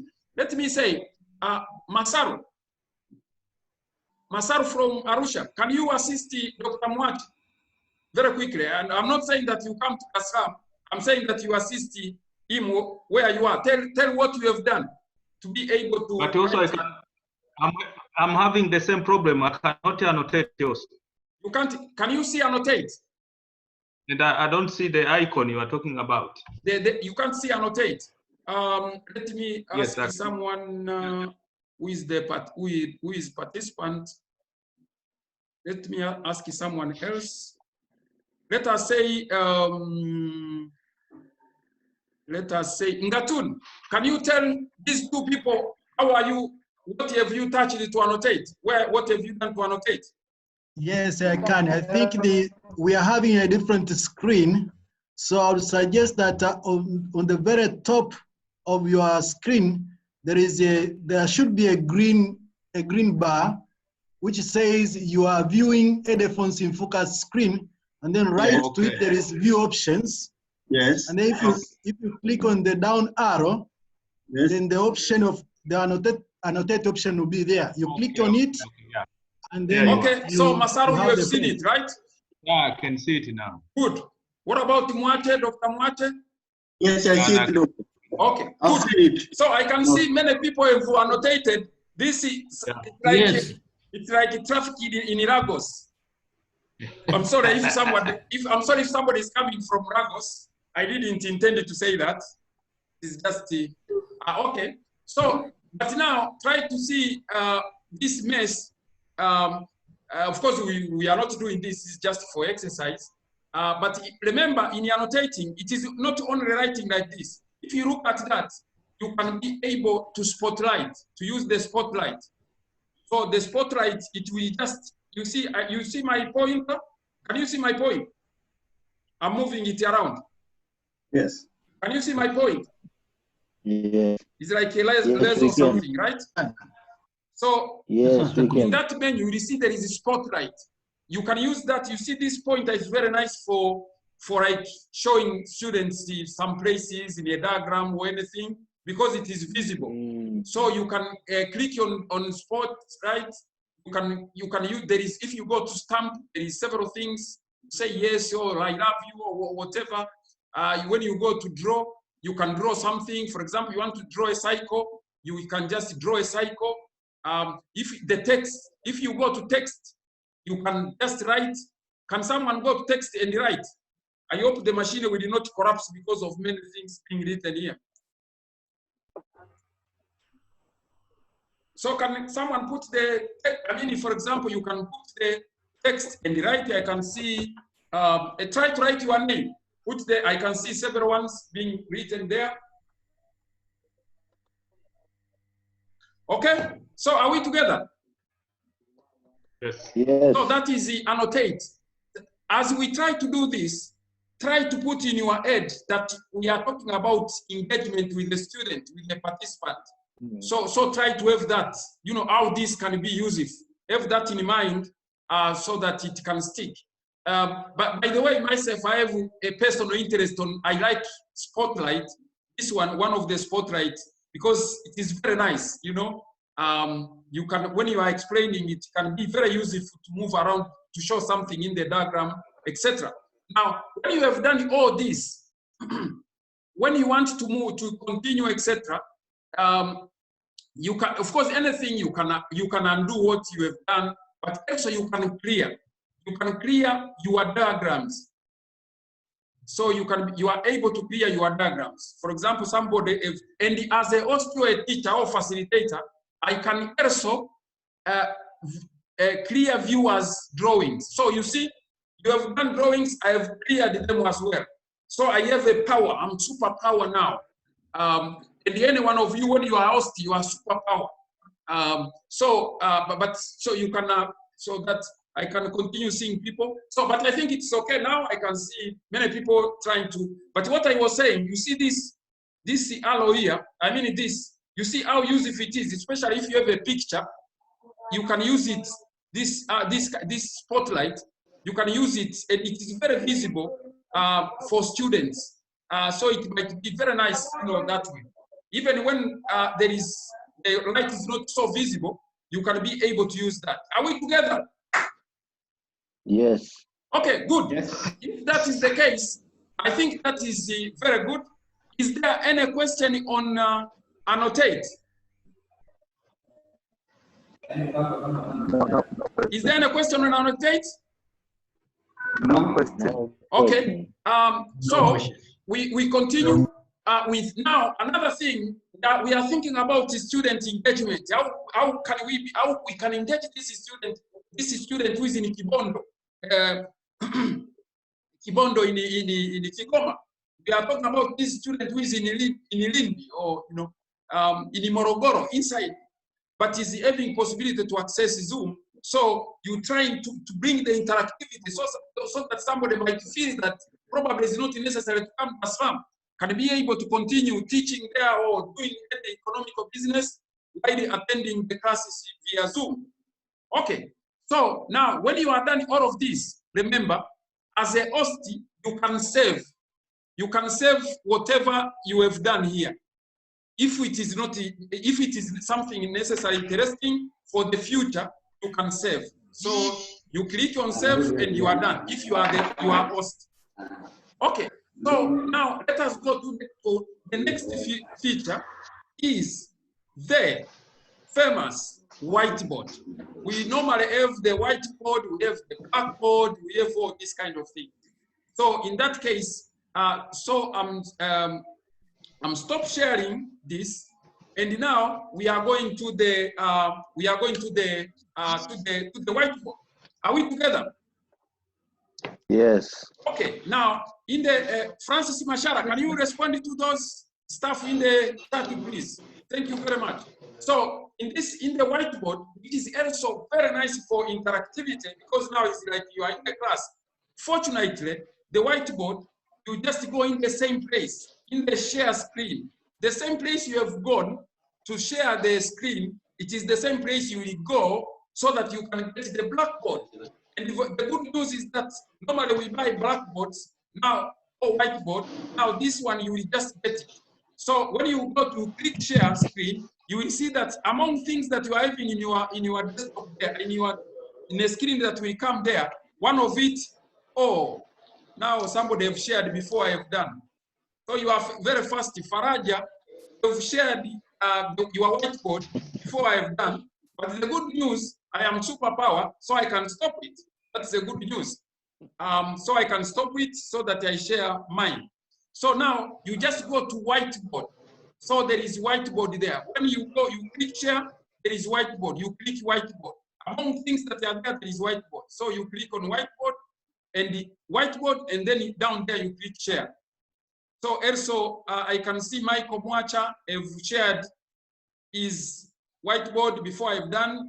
Ndorage have done the same also. So these are different blackboard. Those are not mine, by the way. They are sharing even before myself I do so. That's very good to have students who are having higher speed. Let me share again mine. So I have shared mine now. So now you can see, all of you can see this blackboard, right? I mean this whiteboard. Yes. Right? Yes. Yes, we can. Robert, you have raised the hand. Are you having anything? Rambert, you have raised the hand. Do you have anything? No, thank you. Can you proceed? Rambert, you can put up your mic. I'm okay. You're right. Okay, good. Yes. But by the way, you know that, okay. So in that case, you have the whiteboard. Now try to imagine that now you have the whiteboard that now you are not showing, so you can do your mathematics here if there is a formula, anything.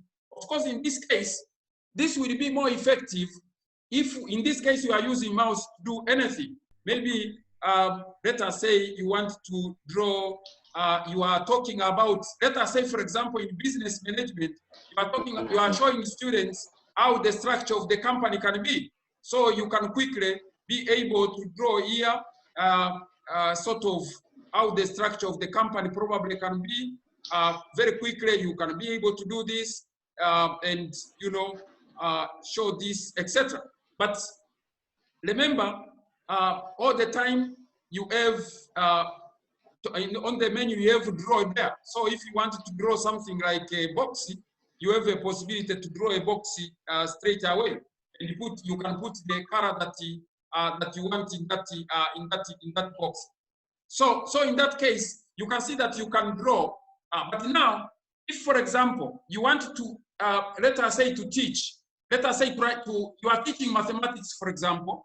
So in that case, using the mouse, it might be cumbersome. You know, for us who taught mathematics sometimes, who are fun with the mathematics, it is nice because you can write very, very fast. Normally in mathematics, we write very fast, like a doctor when is he trying to put the medical script. So in that case, the best way, if you want to teach, for example, mathematics, where you have to write a lot, or even you want to teach using this whiteboard, then you can have a tablet or a computer which you can be able to write on the screen. So I have a tablet here, for example, that you can be able to write on the screen, so that you can use a pen or you can use your hand directly. So in that case, you can solve a question here, and you can let also the student solve the question as well. So in that case, your screen have to be enabled. Mzungu, you are requesting the remote control of your screen, so but I'm declining that. Okay, so in that case, you can be able to write using your hand or your pen. Then you do mathematics, like the mathematics you have seen. You can do as if you are in the same class. Now, but also you can let the students also do the same. Write stuff. If a student is on mobile, the mobile is, you can be able to write some of the mobile, you can be able to write using the pen, etc. So students can be able to write there, or you can be able to write using the mouse or draw something, etc. So this is the whiteboard. So it is there, and you can have as many whiteboard as you can. When one is finished, you can be able to start, you know, another one, etc. On the right hand side, at the end, you can start another whiteboard. For example, this one is full. I'm starting another one. You see, I've started another whiteboard because this is full. Now, for example, everyone, remember, every one of you, you can be able to write in this whiteboard. So if I'm requesting maybe each one, maybe to contribute something. For example, when we are in the workshop, you have those those yellow stickers. You are saying, okay, put your whatever you are thinking. So even here, you can be able to put those kind of things right there. So that is the whiteboard. It gives you the capability to have a whiteboard that you can be able, rather than to present, you can be able to teach by writing. You need something, a gadget, which will allow you to be able to write. Once you have done that, you can just write, teach as if you are in the normal class, just writing on the blackboard or the whiteboard. But now you are in Zoom. Somebody is in the capital in Dodoma, someone else is in Arusha, and you continue teaching them as if you have a blackboard. And when a student, for example, wants to share whatever, and also start his whiteboard. So student can share here, but also can start his whiteboard as some of you have done. Now probably, let me stop mine here, or maybe let me allow, is there any question when I'm still in this whiteboard? Can anyone be able to write here on the whiteboard? Are you okay? Are you able to write, all of you? For example, let us say, who is that? Let me see in terms of participants. We have 65 participants. For example, Margaret Tibenda, can you?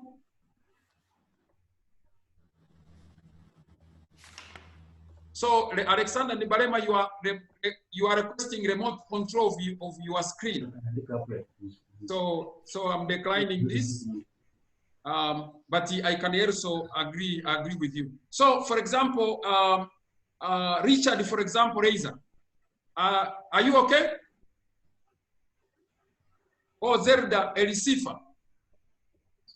Remember, if you want to talk, just unmute your mic so that you are able to talk.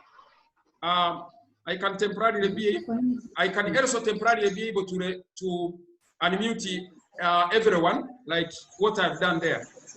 So is that okay for everyone? Okay. Yes. So that's a whiteboard. Oh, I can see a lot of stuff here. Remember, even in the whiteboard also, rather than writing, you can also write the text. Also, you can put the text. You can just write the text. Even in whiteboard, you can put the text. So, so that is about. And anytime, remember the whiteboard, for example, you have been doing calculations and all that. At the end, you might want to keep that. So you save. You just go to save, you save. You can save whatever, maybe some students have done work, you can save them. Yourself, you have done some work there, you can save them for future use, so that probably you don't have to do it again. So you can just click on save right there. It is right there in the menu. Okay, so that being the case, I'm asking, for example, Abiba, can you share your whiteboard? Abiba, Adija Jirara, can you, Adija Jirara, Dr. Adija Jirara, can you share your whiteboard here? Irara, can you share your whiteboard? Oh, okay, I can see Paul, Sai have shared the whiteboard there. So, Sai, can you write something on your whiteboard? Okay, so that's good. The last one to share is Saganga Kapaya. Can you share your whiteboard?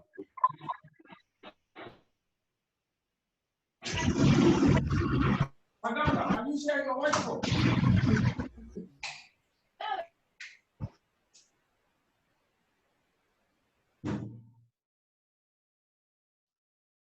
Saganga, can you share your, okay, I can see Pasco Mweruka starting to share the whiteboard. Yes, I've shared it. Can you see it? No, we haven't seen it yet. No. Wait a minute. Let me. When you are waiting, okay, I can see Mseremi there. If you can share, I'm giving last chance so that we can go to the next. Feature. But are we okay? Is there any general question around there? Yes. Anyone with a question around there? Dr. Mpuka. Yes, you are welcome.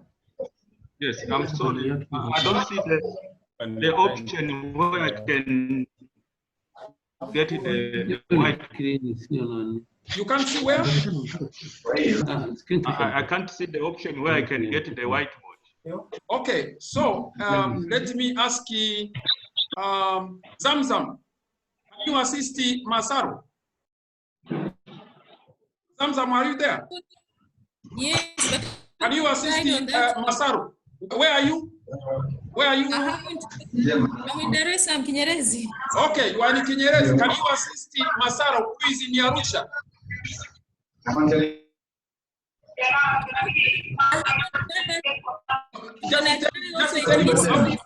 Just tell him how you have done it. Share screen. Yeah, just tell him how you have done it.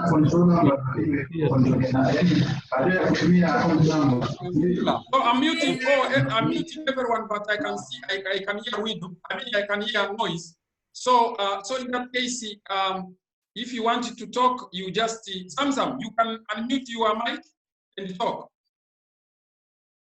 You can unmute your mic and talk. Masaru, are you okay now?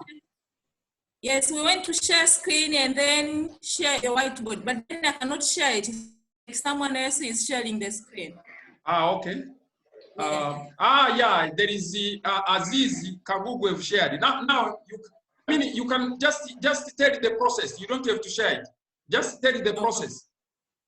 Okay.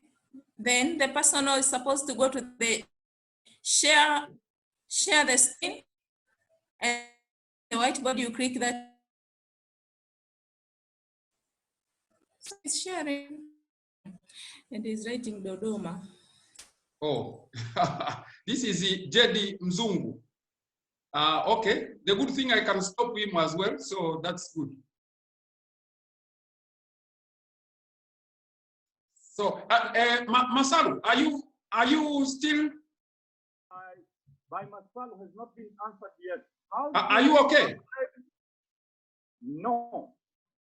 Okay, no. So can you, Zamzam, can you repeat? Just to say what you have done. Where do you go to the thing and what you have done?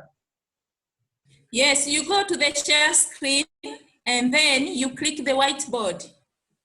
And then to bring the whiteboard where you will allow your student to annotate. Actually, you use the annotation for students to participate, like to write or to put a mark that you want them to do. Finally, we have seen Masaru is now. Can we clap for Masaru? So he's done it already. That's very good. So Masaru, congratulations. We have seen your screen. The only thing somebody overtook you very quickly. Zakia overtook you very quickly, but we have seen it. Okay, thank you. Yeah, it came like COVID very quickly, and it disappears. We wish COVID was like that, coming and going very quickly from us. Okay, so I think, is there any question on this? Otherwise, we go to the next feature. We have just a few features remaining so that we can finish this. Now, the next feature is non-verbal feedback. So non-verbal feedback, it includes, remember, we are now in the online environment, right? So let us end this, I'm ending this, okay, good. So we are coming to this non-verbal feedback. So in non-verbal feedback is that we are in the online environment. Sometimes you are muted. So in that case, you can be able, so one thing I want to share is that there is a shake of internet here, but I hope it will continue well, but there is no problem because I have my phone. If there is a problem of internet here, I just do tethering, I continue teaching. Remember that. If you are in the environment of university, your center, etc., when the electricity goes or internet, you don't have to worry. What is important is that, especially if you have a session, what is important is that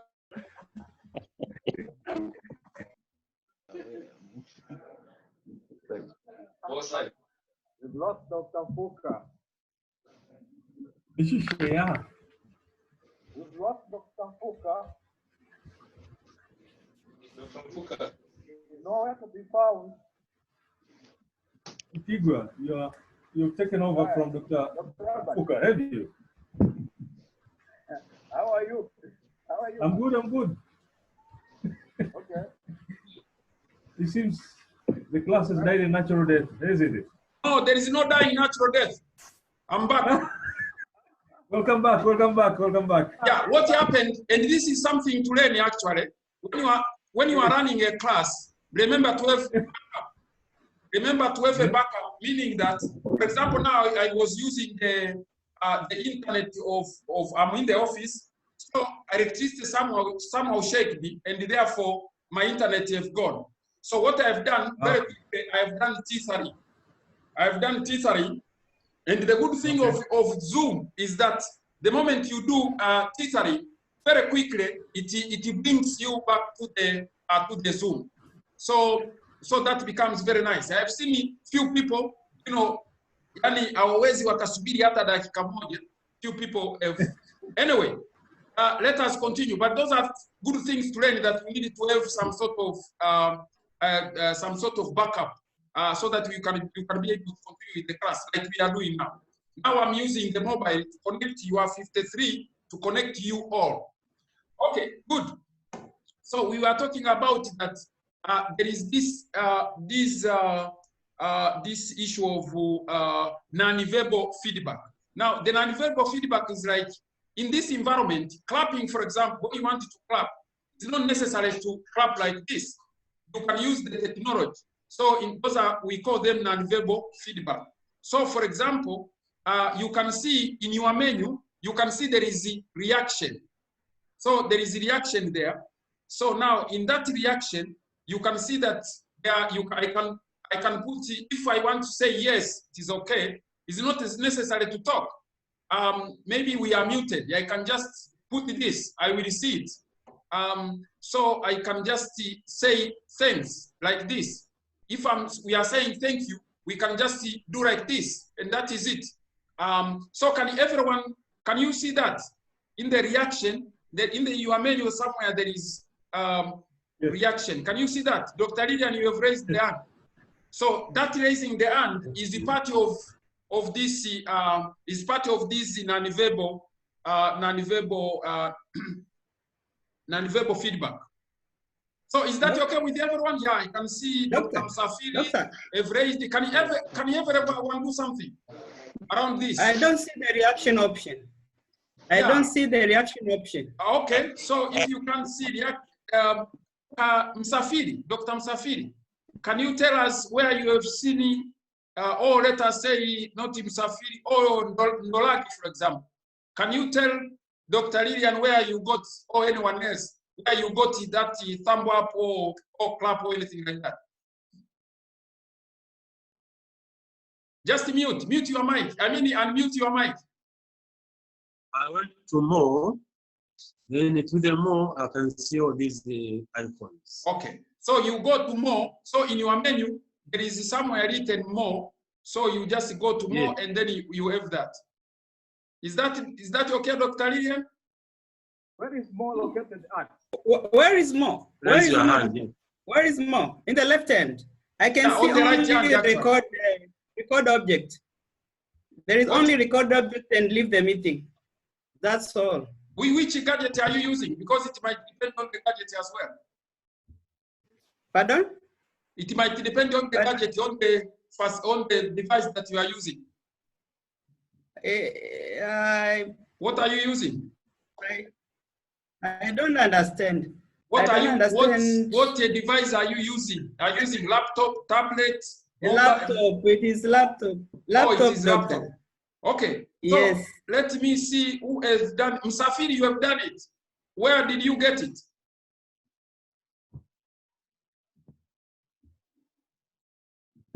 Msafiri, remember to unmute. Yes. No, it's just. You have done it. Where did you get it? Where did you get this? Either thumb or saying thank you or anything else, or raising the hand, etc. No, it was just a mere coincidence. I'm not. I didn't get it. No, Msafiri, I have seen you raising the hand. Okay, let us go to Zakia Ituja. Where did you get it? Unmute your mic. Down there. Go to more. Which device are you using? I'm using my phone. Oh, you are using the phone. So if you are using the phone, go to more. Let us see, for example, who is the Francis Mashara. You are using the laptop, right? I'm using a smartphone. Oh, smartphone. So you are the same. You are using the smartphone. Let us see. Okay, Elina Amisa. Are you using the laptop? I'm using your laptop. You are using the laptop, right? You see, I'm using the laptop. You are using the laptop. Hello. I'm using the laptop as well. So where did you get this?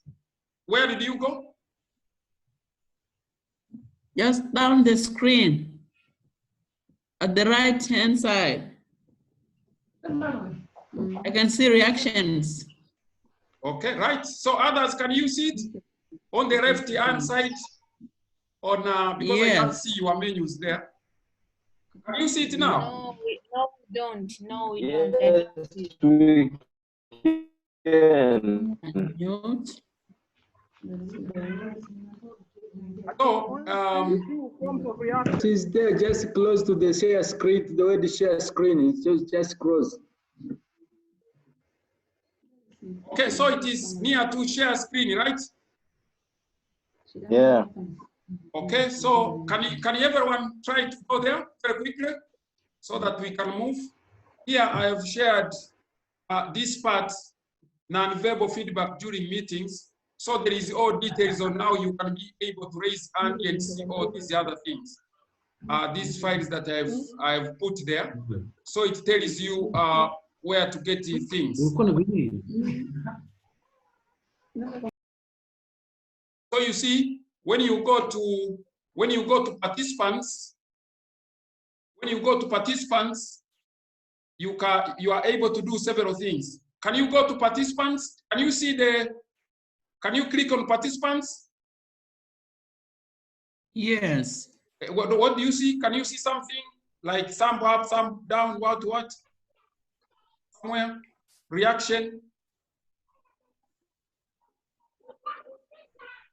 It is, I put the manual here. You can be able to see it is written here.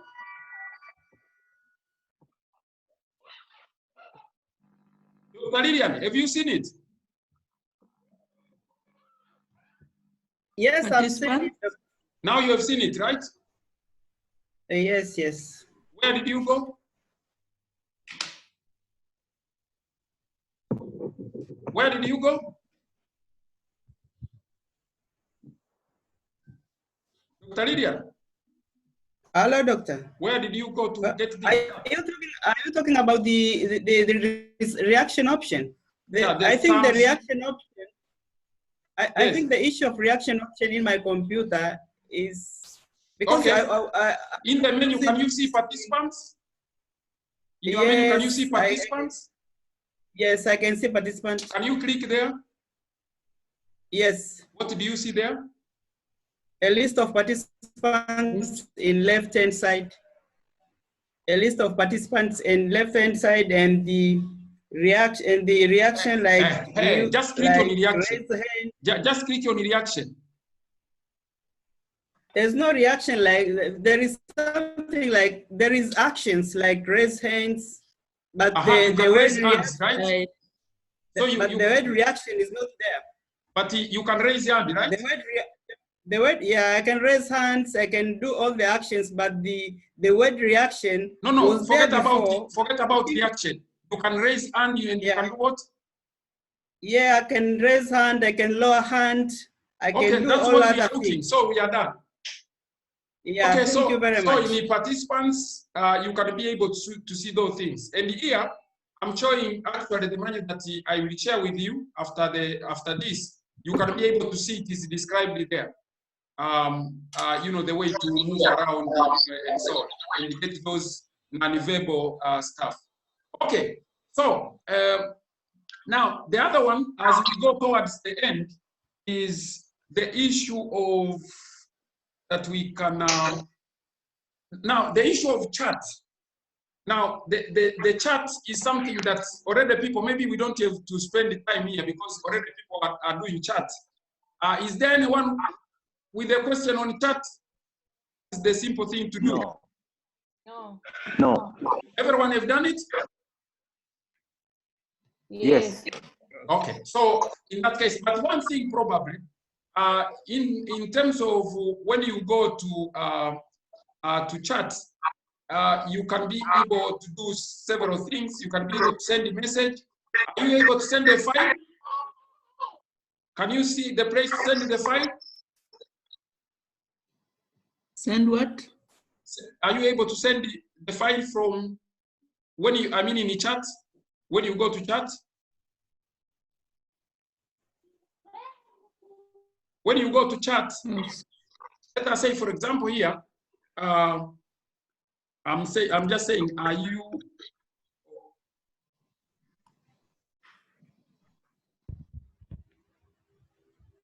Can everyone answer? Everyone answer that? I've written I've gone to chat. Can you see that? And just answer to that. You can just say okay or anything. Everyone, can everyone do that so I can see that we are done there?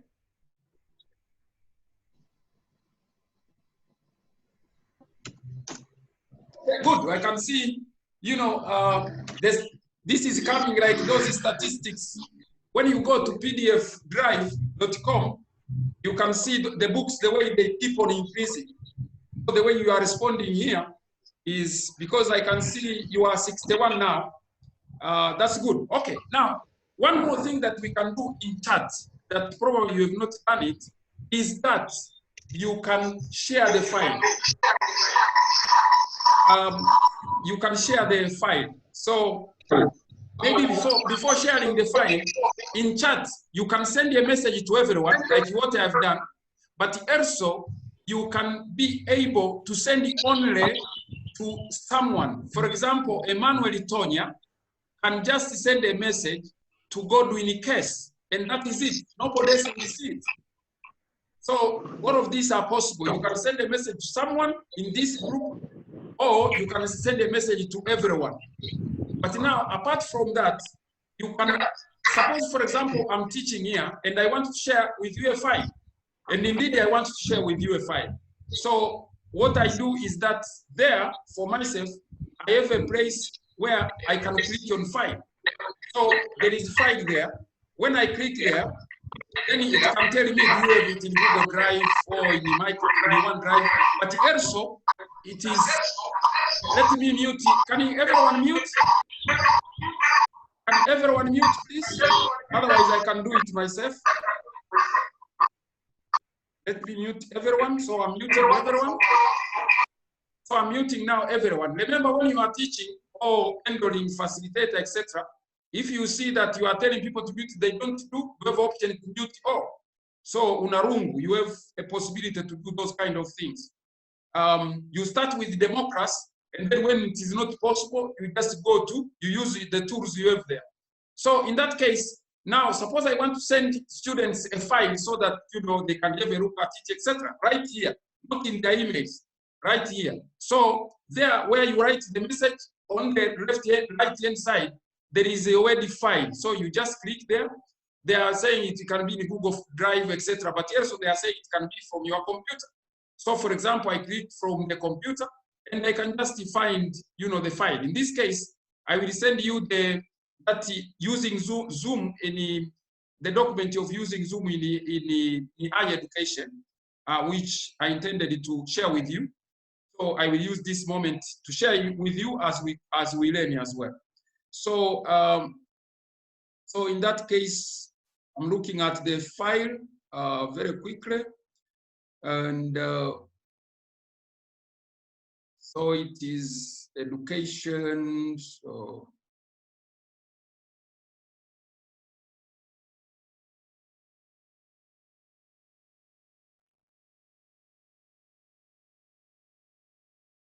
So order for higher education, okay. Okay, Zoom for higher education. So I've seen it, it's just my computer. Of course, at the same time, I can see Msafiri Njorogo already have shared the file there. So I can see it there. But now I'm sharing mine. So can you see something that I've shared something? Oh, in this case, I've shared it to Godwin Case. I've shared it privately. So I have shared it only to Godwin Case. Now I'm sharing it again for everyone.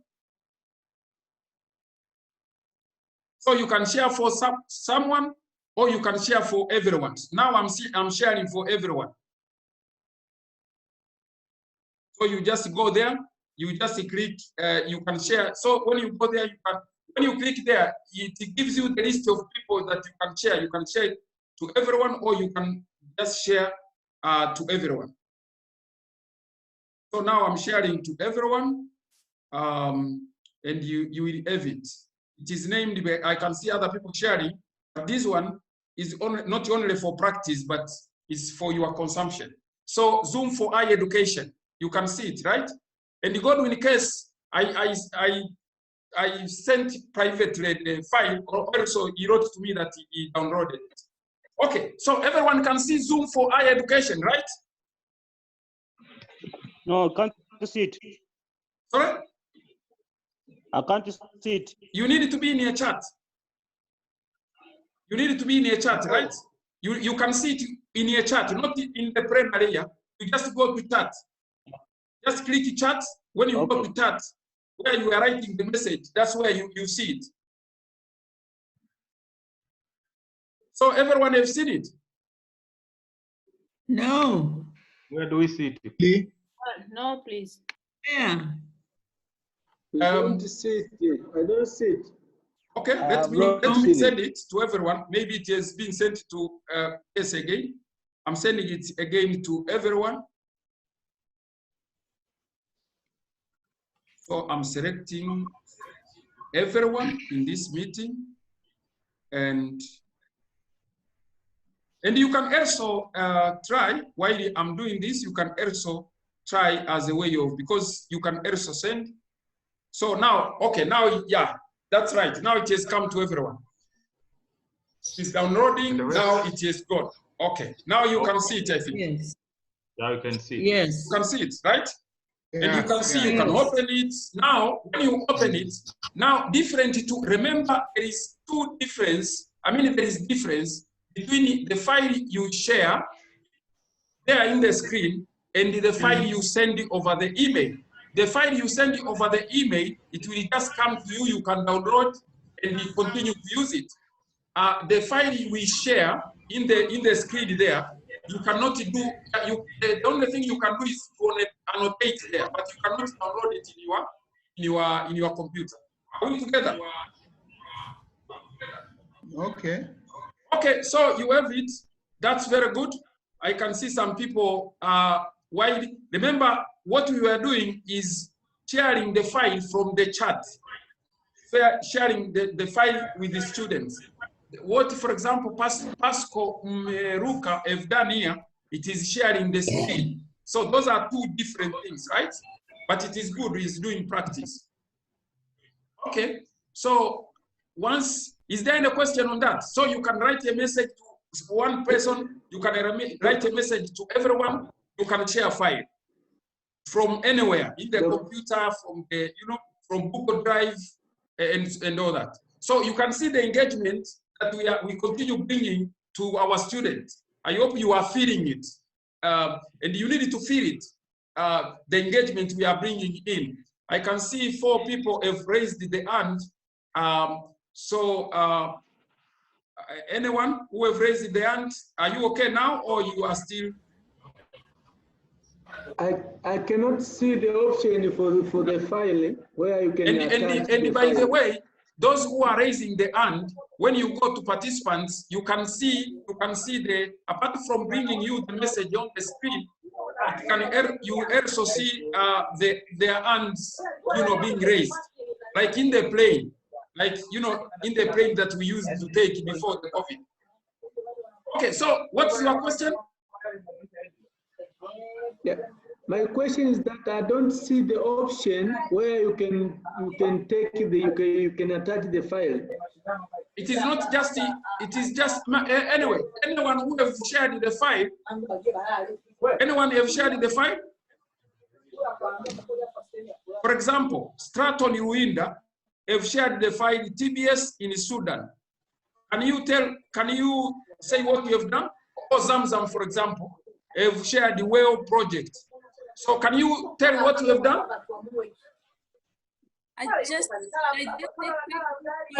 Someone is, let me unmute everyone because I can see someone trying to argue something somewhere. Let me unmute everyone so that it becomes easier. Right? Okay, now we can go on. Okay, please, you can unmute and speak. Zamzam. Yes, I just went to the file, and then after I clicked that one, it will browse you back to the computer where you have the option to choose the file that you want to share from your documents. Good. Like you choose the file that you, normal procedures what we do when we attach file when we send through email or any other. Yeah, that's right. Okay, thank you. Thank you for that. And are you okay now? The one who asked the question, are you okay now? Okay, so so that is the chat. Is everyone okay in this chat in terms of all this that we have done? Yes. There are three people. Let me see very quickly. There is Nseremi Nyani. You have raised the hand. Can you say what is the point? Serda Erisifa, you have raised the hand. Are you still having an issue?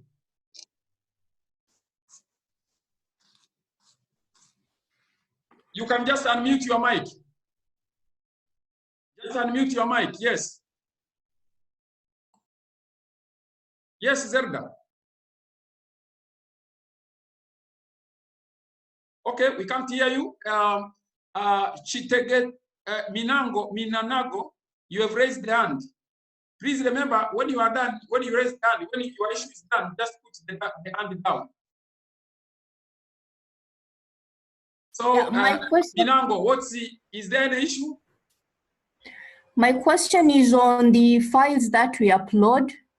Is there like an option for canceling in case you submit something that is incorrect? That's a very good question. No, there is no such option here. It's like the email. The email, when you know the email, right? You send the file, it's gone. If it was wrong, you can only pray, but nothing will happen after that. Right? So it's like an email. It is the same like an email. Of course, we know WhatsApp and the Messenger, etc. They have those features, but this one is still like a mail. Oh, Francis Mashara, do you have any contribution there?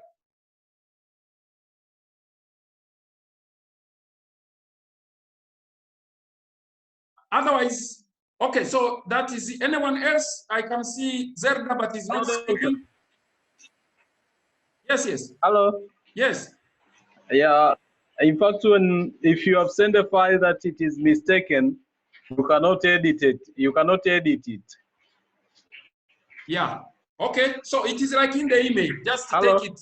Yeah. We have heard Yeah, you. We have heard. So it is like in the email. Yeah. The way and we are used with emails. You have sent something to Gmail or UT email. Once you have sent, it has gone. So, but probably in the future that will be taken care. Okay. Yes. Yes. Yeah, we are following you very closely, and Yeah. now. So we are done with this chat. Yeah, we are going to the. We are close to the end. Yeah. We are close to the end, so I'm going to the. I'm shifting to just the next summarize, okay. feature. And we are talking about the educational feature here. So virtual background, very quickly. Now, virtual background is, we have this one, everyone can do it very quickly, is that the virtual background is that, like for example here, you can see my background, right? This is a normal background, you can see it, right?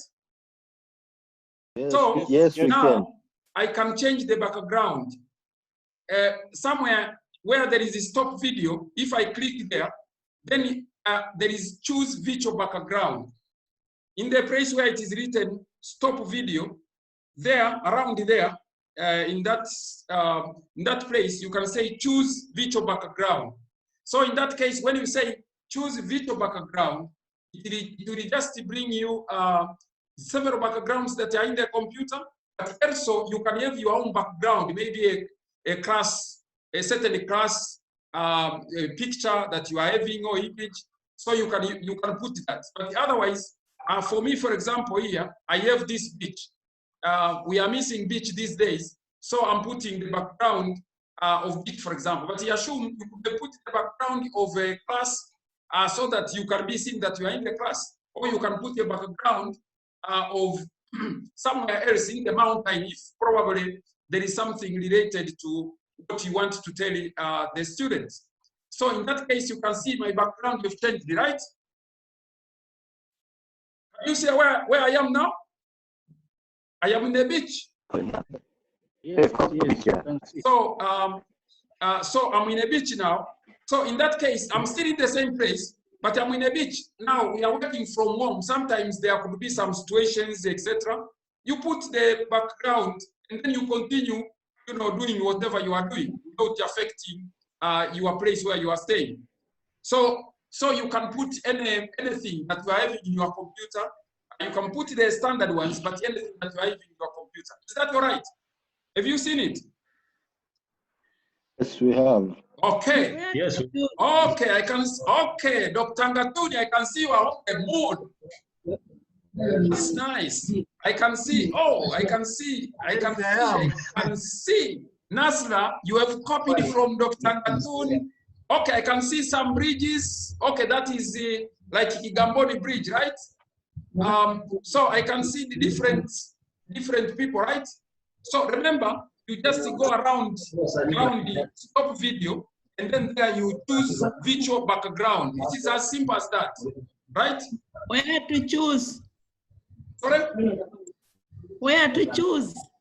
So let me welcome Nasser. Can you say what you have done very quickly? Yes, of course. Please, go ahead. Tell the others. What we have done, you go to that icon of stop video. Talking on the background. Let me stop them.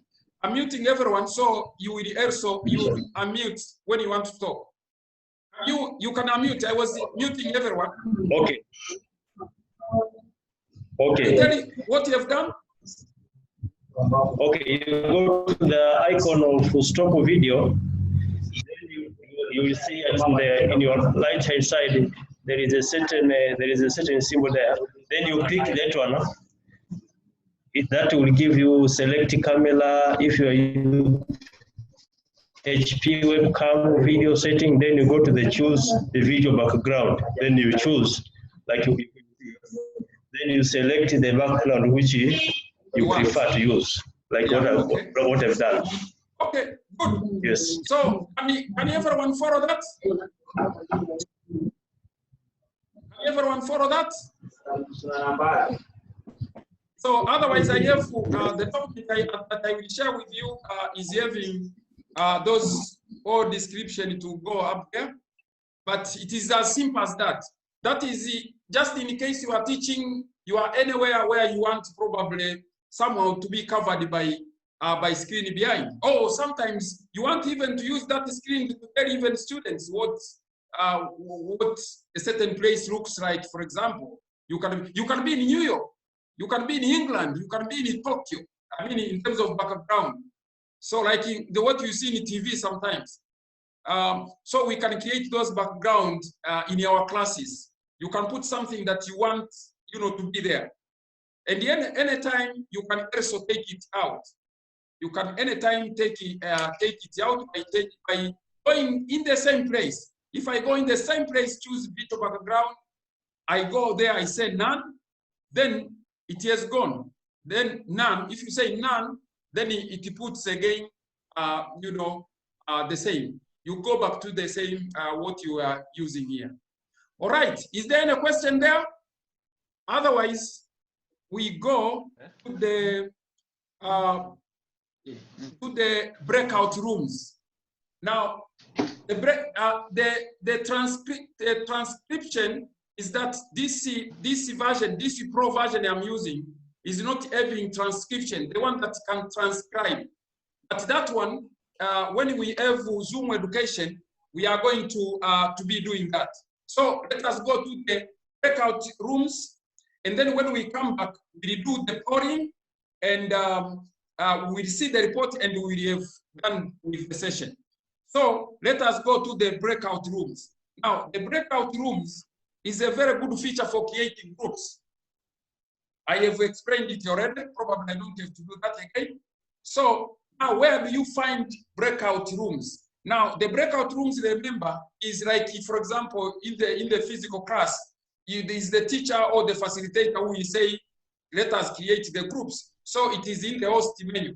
So basically, what I do is I just click on breakout rooms, which is the, if I very quickly share here, the breakout rooms.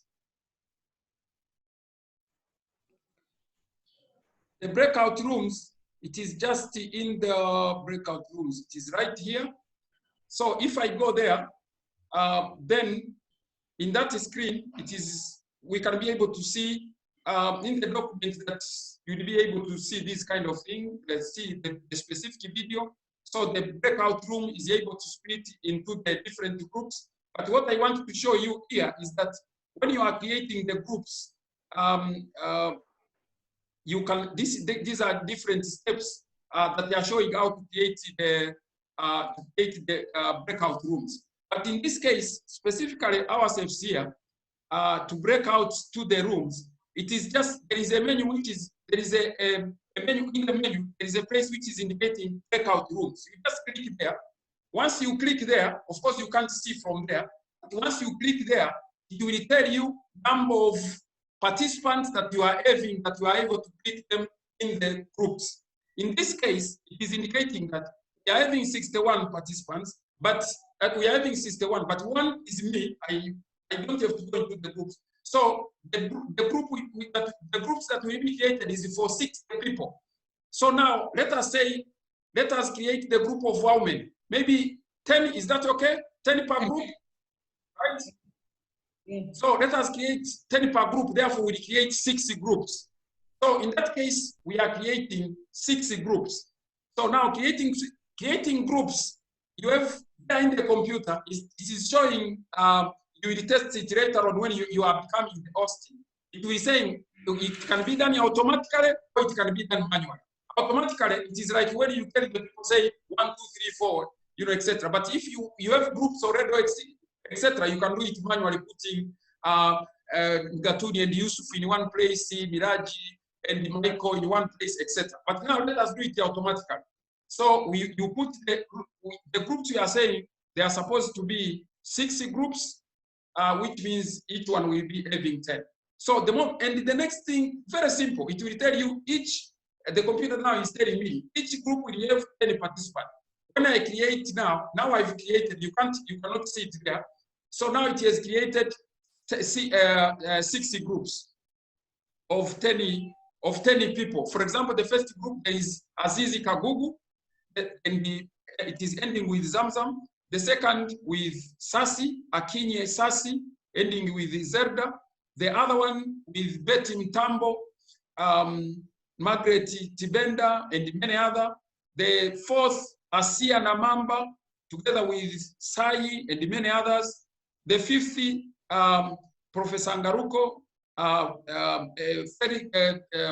Dr. Felicia Limtasa, and etc. And the last one is Dr. Anna Wawa, together with Stratton, Winda, and many others. So now I have the group of 10, and now you can't see that there, but now I can be able to say that, for example, Felix Mtasa should not be in that group where there is a DVC academic. So I can change Felix Mtasa to maybe group number 4. It is just a matter of you just drag, you just move, like the way you do it into the Moodle.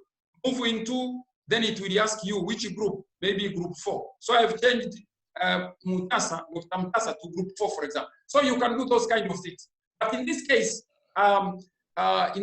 what we can be able to do is now to open the group. Now, let me give you the question. The question that I want you to do in the group, and I'm giving you 5 minutes, 5 minutes in the group. So in the group, you will do this question. The question is, what strategies OUT can use to ensure that students are engaged maximally during this COVID pandemic? Are we together? Yes. Yes. Okay, good. So that is the question for each group. So now I'm creating the group. Now from now, we don't see each other like this. You will see each other in each of your group. Can you repeat, Dr. Mfuka? Yes. Can you repeat the question, please? The question is, what strategies can OUT apply to ensure student engagement during COVID pandemic period? Engaged in what? Engagement, student engagement. OUT having student engagement. Engagement on what? On education, on studies. In learning, okay. Yeah, in learning. In learning. Online learning, maybe. Yes. Just online learning, yeah. Yes. Is that okay with everyone? So I'm now doing the group. So we will not see each other after 5 minutes. The computer will tell you that 1 minute before it will tell you that now you're about to come. So do the work, and when you come back, each group will represent. So bye-bye. See you after 5 minutes.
So there are people that I can see them there, which means you are not in the group. Please, can you join the group? If you are still here, it means you are not in the group. Please, can you join the group? Just click on join and then you can join. Cosmas, can you join the group? Chitegetse, can you join the group? Elena, can you join the group? Dr. Salim, can you join the group? If I see you here, it means you are not in the group. Chitegetse, you are not in the group yet. Elena, you are not in the group yet. Salim, you are not in the group. Vincent, can you join your group? Macha, Dr. Macha, can you join your group? Just click on, if I can see you, it means you are not in the group. Just click on Nasra. Alexander, can you join the group? Ruguri.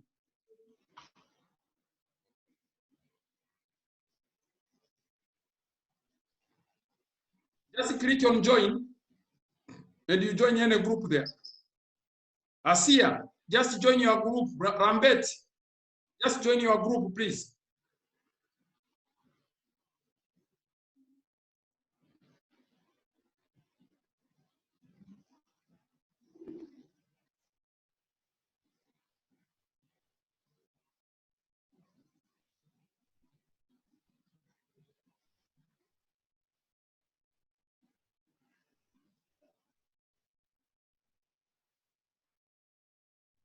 Are you having some difficulties? Just click join, then you will be in your group.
You guys, how are you doing? I just came in to see how are you doing.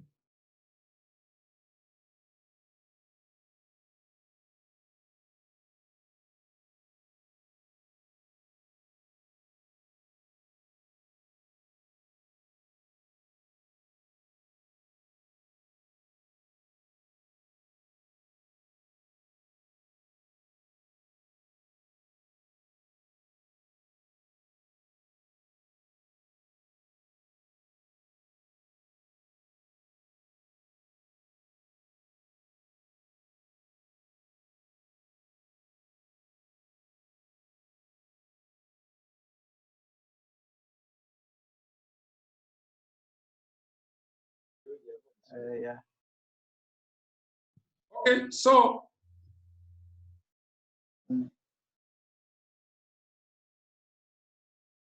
Okay. Same as okay. facility. So you guys.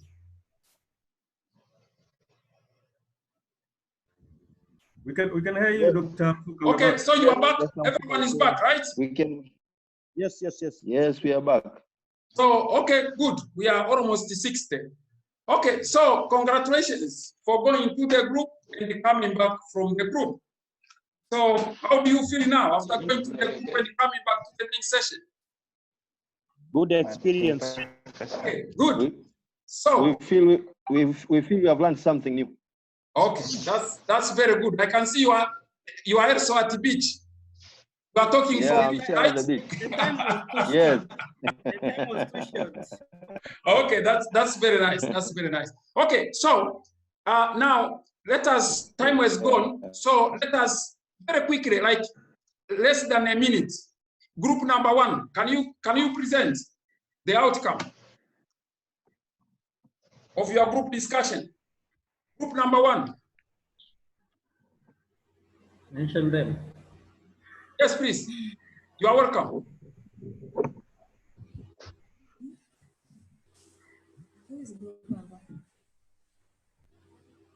So Minanago,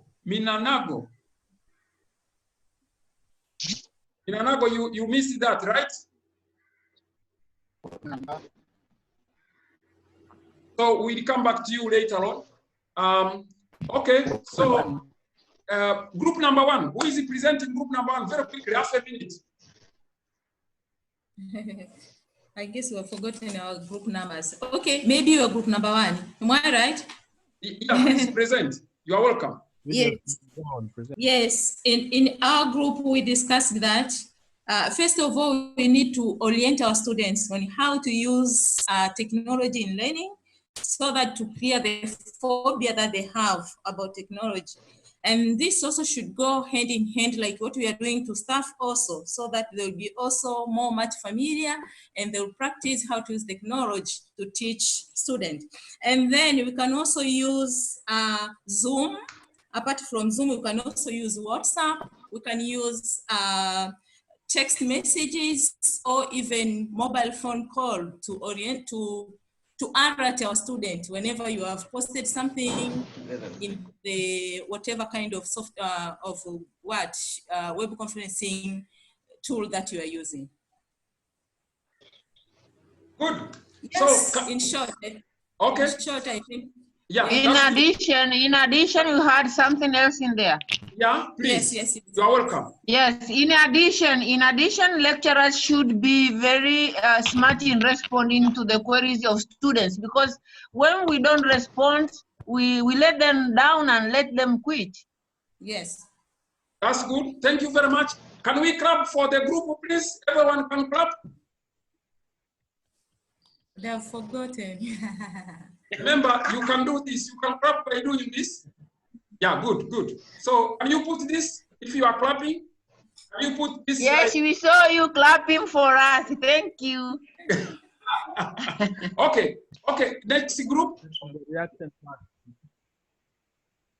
Next group to present very quickly, please. Group number 2. I think that was our group. No problem. Go on.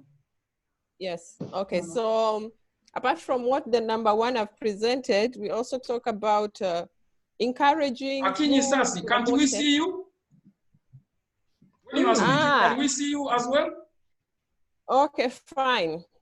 Good. I didn't get a good background.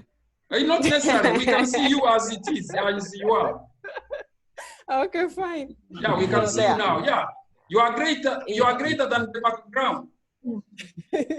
Okay, so we can also, another thing that can be done is promoting, like making this aware, because even though we have been doing it, telling students to use Moodle and all that, there are still some students who don't know, and they are not aware of if they can use online to access material. So we can still promote it through social media and mainstream, like the TV and radios. And another thing, which is very important, I think this also applies to us staff member, it will also be of beneficial to us, is finding a way to communicate with the mobile companies so they can reduce the rate of the bundles during this pandemic period, because that's can be a challenge. If you want to access a good internet, for example, then maybe you use the modem and all that. So you need to have a good internet, and you need to have a bundle that can last maybe for 1 hour and so. If the price is lower, then it will be good. Good. It will also be encouraging for students. Great. Thank you. So can we clap for these people? Yeah, we can use this, but also remember you have this kind of stuff there in the screen. You put that and then it becomes nice, right?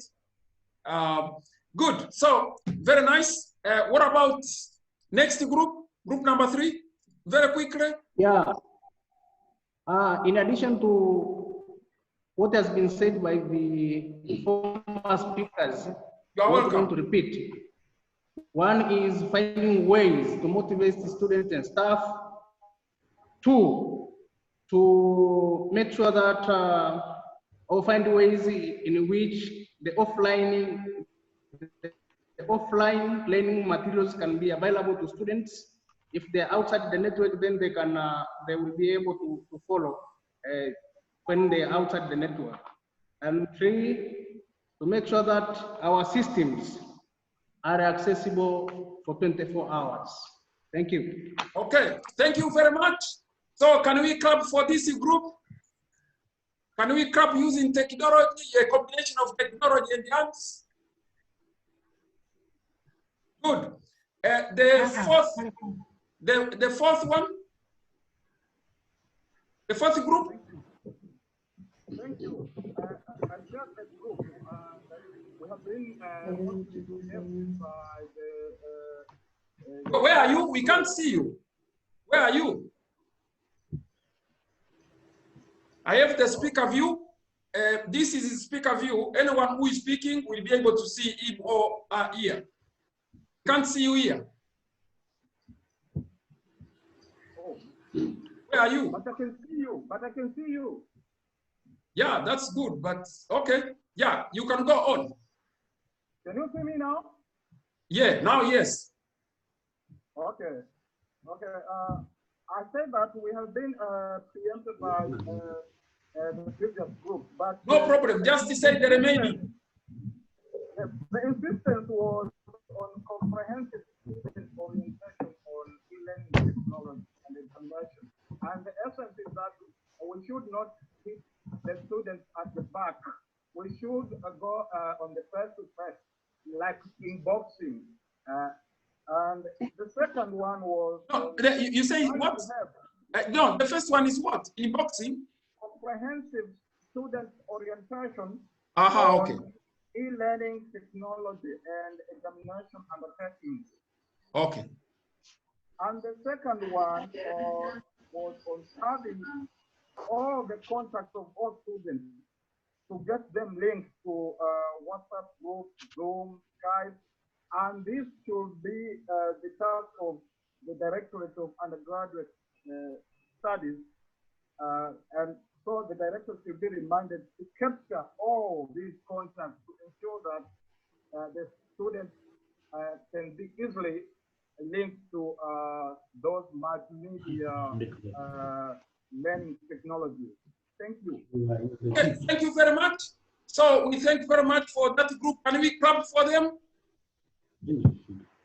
Good. What about group number 5? Yeah. Group number 5, in you're group welcome. number 5, yes, in group number 5 we discussed, and we were not far from the other groups, but we checked on the financial implications of the pandemic, and so we proposed that at least maybe the fees could be reduced, could be a little bit lower because of the pandemic, and then that one would encourage more students to join in. But secondly, if they are well oriented to the use of technology, then that one will work well. Okay, so thank you very much. So can we clap for that group? Using a combination of technology and the physical thing. Okay, good. Now the last one, the last one, the sixth one. Yeah, can you hear me? Yes. All right. Okay. Fine. Our group. When we see you, we see Vice Chancellor. Okay. Our group was saving the best for the last, and this we came out with 4 strategies. The first one is to ensure that every student has these smart devices. Either it's a tablet, it's a laptop, or it's a phone, but it should be smart so that it can use an array of software for communication and connectivity. And then we insisted that one of the strategies is also to ensure there's internet connectivity availability. This should be on both parties, both the academic staff and as well as the students. But also we wanted to encourage students to be computer literate, because and this is through practice and getting to use different softwares. And the last one we thought was to train our students to use support devices, and applications. Maybe you should to use what? Sorry, to use what? Support devices. Support that can support different platforms and applications. Okay. Yeah. Okay. So thank you very much. Can we clap for the group, for him and the group, please? Yeah. Thank you. Okay. Good. So so now we are done with the groups. We thank you very much for a lot of contribution. But probably just I will just talk about only 2. One is the issue of offline learning availability. That's very nice. But basically, remember, we have our Moodle, for example, can be accessible in desktop, in the tablet, and also in the Moodle mobile. Now, in the Moodle mobile, the idea behind the Moodle mobile, apart from the fact that most people, they have smartphones, and therefore they can access easily in the Moodle mobile. But the Moodle mobile have capability. There is a place you click, the entire course can be downloaded in your Moodle, which means when you are in the environment which does not have connection, you can be able to continue studying offline. But if there is a discussion, maybe you are participating in, you can continue writing in Moodle mobile. When you are sometimes when you are in the area which has connection, you just send. Right? Dr. Fuka? Yes. Dr. Fuka, yes. I think because of time, just to conclude your it's okay. I was just talking about only 2 responses. The next one and the last one is about the issue of reducing the rate. We have tabled this to the Ministry of Communication in one of our meetings with the ministry, and they said they will work on it. So let us hope the best. Otherwise, it has been nice to have you in the groups. Maybe the last thing is to do the poll. Question, my hand is raised. Yes, before can you keep the question to the end? I'm doing the last thing. The last thing to work with you is the poll. I said at the beginning, you can put the question at the beginning, in between, any time, to see how people they are doing. So we do very quickly the poll. And the poll is that the host can be able to put this. You just click, it is as simple as creating the poll. And because of the time, I have created the poll already. So in this case, you just the poll you can just create even in 2-3 minutes, you create the poll for some questions.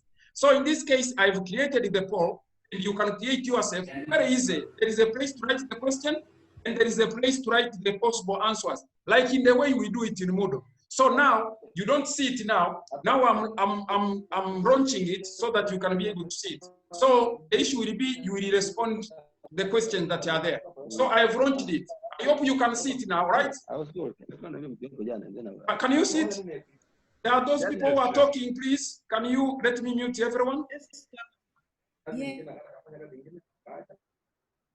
Try to mute everyone so that we can be able. So I have created a poll in which there is 2 questions. Each one, I'm asking each one to respond. But the idea behind this is to be able to learn that using this Zoom, you can create some questions and you can create simple questions and ask your students so that you know how are they doing in the content, around the content that you have provided. So these are kind of questions, for example. So this kind of thing brings the interactivity between you and the students. So in between, try to imagine you have talked quite a lot. In between, you put a question. The students, they respond, and then you see how are they doing. Also themselves, they see generally how are they doing. The good thing, I'm talking because you are as I talk, you do, right? So now this kind of thing, it brings some sort of engagement which you can keep with your students, because sometimes keeping students for a long time, it is good if they are doing something, also they are participating in something, responding, doing this. Now, this feature, which we call it polls, you will see it in the handout that I will give you, and you will see how to do it. But it brings a lot of interactivity, and you can use it anyhow you want. So I'm waiting you all to do it. Can you be faster so that we finish this? This is the last item I'm talking with you. After this, if you have any question, please prepare it, and also you can write in the message. Francis Mashara, if there is anything in the message, please try to respond. So I think everyone have done it, right? Yes. Everyone have done it, right? So yes. So that being the case, let me take a picture around this.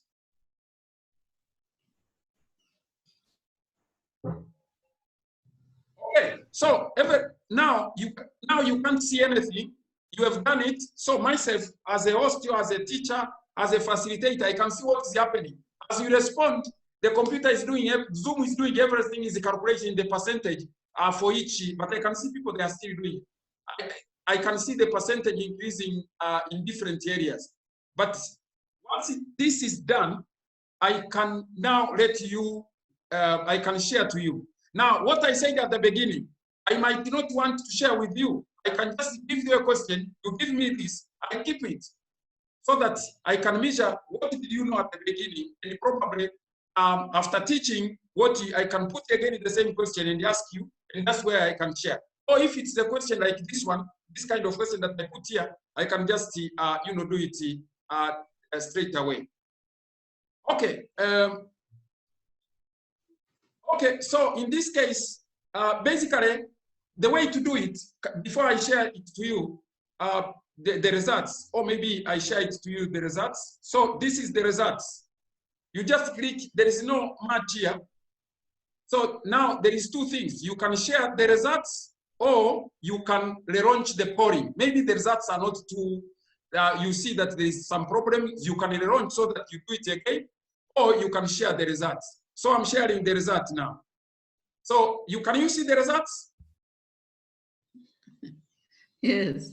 Okay, yes. So this is the result. I'm not sure. So, for example, the first question was about the most cost-effective way. I can see the winner is what? Who is the winner here? Social distancing.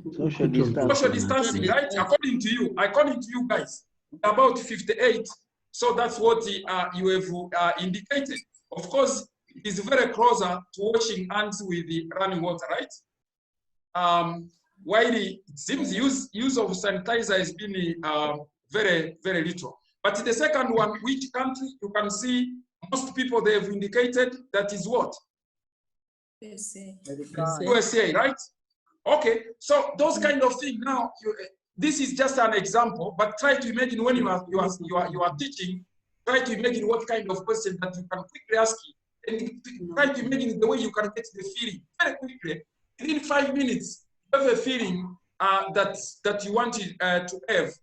If you are in the physical class, probably it could have taken more time to be able to get this kind of analysis.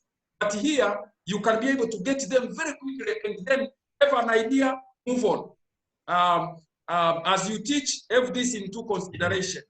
Okay, is there any question? Because otherwise, for today, we can end the up. questions in the bar, Doctor. What?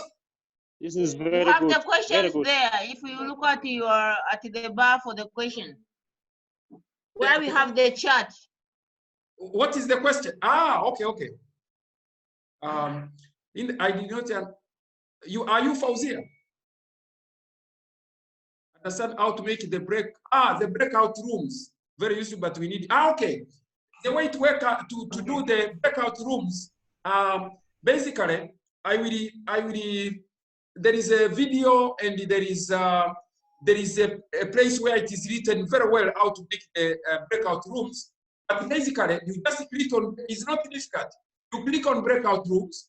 It brings out, the computer brings out the number of all students that are there, all participants. Dr. Fuka, I think it's only the host can have that option of. Yeah, that's what I'm telling you.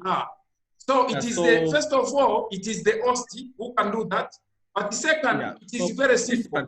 You just click on that breakout rooms, and then the computer will wait for you to bring you the number of participants. The only thing that you have to respond is to say how many groups you have to make. In this case, we were having 6. You just put the number 6. Then we were 60. It divides the computer. It assists you to divide. It gives you the groups, and then you say you just click on create the groups. The groups are created. Of course you put the time that the student will stay in the groups. In this case, it was 5 minutes. The student will just stay in those groups. After 4 minutes, it will start saying that there is 1 minute remaining. And then after 5 minutes, it brings everyone in the plenary. And that is it. I think you will also provide us with the. I will share the place. Yeah. I will share the place where those things that I talked about. I will share where it is written. And also, there is also a video for each of these features that I've indicated to you. Okay, so thank you very much, Dr. Fuka, for your. And maybe before, because I will not have time to talk, let me thank everyone for being able to participate in this. We are having more than 60, so that is it's a big number. Even in the normal trading, normally we don't reach that. So thank you very much. I hope you have learned something on the way we can be able to engage our students using Zoom. Remember, this was a seminar in which you just get an idea, then you have to practice so that you can be able to be expert in that area. And we will share presentation and the documents that will assist you to be able to do this. It is simple, you can do it, and let us do it to make sure that we provide better education even during the COVID-19 pandemic period. Thank you very much. Okay, can we clap for Dr. Fuka? Okay, thank you very much, Dr. Fuka, for your very, very nice presentation. And I think this Zoom technology will add on our online teaching activities here at the Open University of Tanzania. And in the next academic year, we will incorporate it as compulsory items that we have to cover in our teaching and learning activities. And it is very nice, the technology. There is a use of multimedia, and it allows interaction. And actually, it is an ideal substitute for face-to-face session. Now, before we close it officially, I will invite BBC Academic to close this session officially. But for now, maybe one Dean, Dr. Mutasa or Magali or Dr. Samsuki, any one of you, please, can you say something for the participants? Just for 10 or 20 seconds. Dr. Mutasa?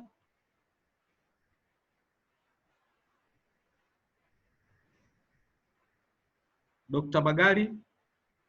Okay. Hello? Thank you, thank you, Dr. Mambojana Lawi. we thank you for giving us this opportunity to go through this technology, which is very useful. We all enjoyed it. We are waiting to use it in the next academic year. I think it will, facilitate efficiency in terms of teaching and, reaching our students wherever they are. So it was a very good training. I hope everybody in my faculty will, go through it, even if they didn't, be around today. And it will add value to our teaching and learning at the Open University of Tanzania. So we thank you very much for this innovation and approach. Thank you. Thank you. Can you clap for Dr. Mutasa? Okay, thank you. Thank you very much, Dr. Mutasa, for those good advice. So now may I welcome our Deputy Vice Chancellor, Professor Ngaruko, to close our session. Professor, you're welcome. Thank you, Dr. Lawi, and thank you, Dr. Mfuka, for your very active class. Thank everyone for effective participation. You are all tired, but I know you've been following.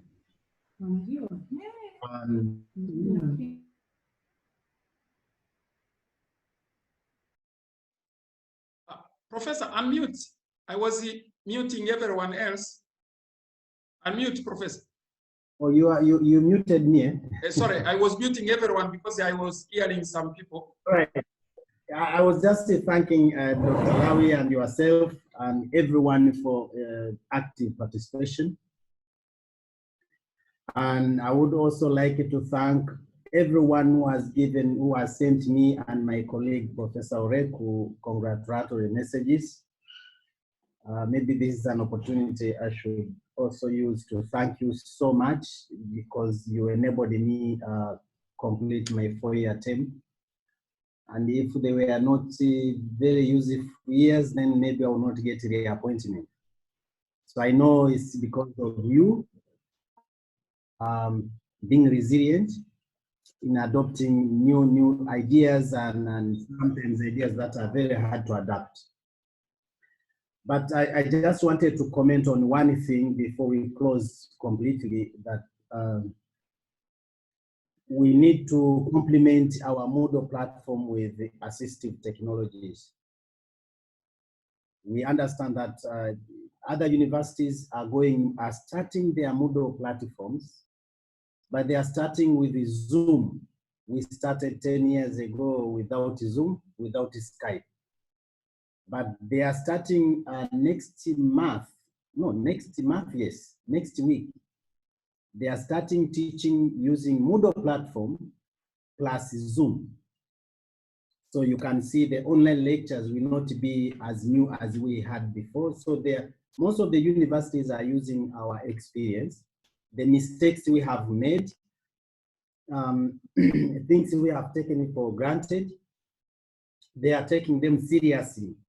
And this morning I received a call from one of the universities asking every academic staff to use Moodle without any training. And by 7th, any lecturer that will not have uploaded materials on Moodle without any training will be tasked before the legal and disciplinary actions. In our case, we are not going that way, we are just capitalizing. So I have just written memo to deans and heads of departments to make sure that they use Zoom and Skype. Of course, even WhatsApp can be used to communicate with the students. Each lecturer, we call them course leaders or course coordinators, must have a list of all students in a course. And that's where orientation happens. And orientation is not on before a student becomes a student. Orientation happens every minute, every day. because we are seeing these things every day. So I have written memo to deans so that the orientation of new students, which has already started, I think on Monday this week, should continue at a course level, at a departmental level and at a faculty level, so that no one is left. And the list of all students plus their contacts can be found from Director of Undergraduate Studies. For postgraduate programs, we are not doing very much that bad. But for undergraduates, we are still lagging behind. And I can assure you that there is no any university that will come and perform better than we are doing. So Dr. Mfuka knows what is going on, the use of OUT in training others. And we have received recommendations from 2 universities which were helped by OUT without even reporting to the management that they were helping those people. But because they are OUT staff, they went and got consultants and they got that job, and the 2 universities are doing very well now. They're private universities. So they wrote to the minister saying, we really thank OUT for helping us. So when you are tracing out to look for who did this, there was no record, but we found the names of 2 staff who went there and they oriented their staff on how to use the Moodle very well. It's very unfortunate when you went into their courses here at OUT, there was nothing happening. So that's why I'm saying we might be helping others to take off, and in our own case, we undermine what we already established. Everyone is waiting to see what OUT is going to do. So you should feel strong and very confident that our institution is taken as a model. And we have also introduced the so-called oral examination. I will, after a meeting I had with some heads of departments last week, we are going to refine that proposal, and it will be shared again with the heads of department. We want the heads of department to own it. And once the heads of department have owned it, then they should be sharing with the staff in their own departments.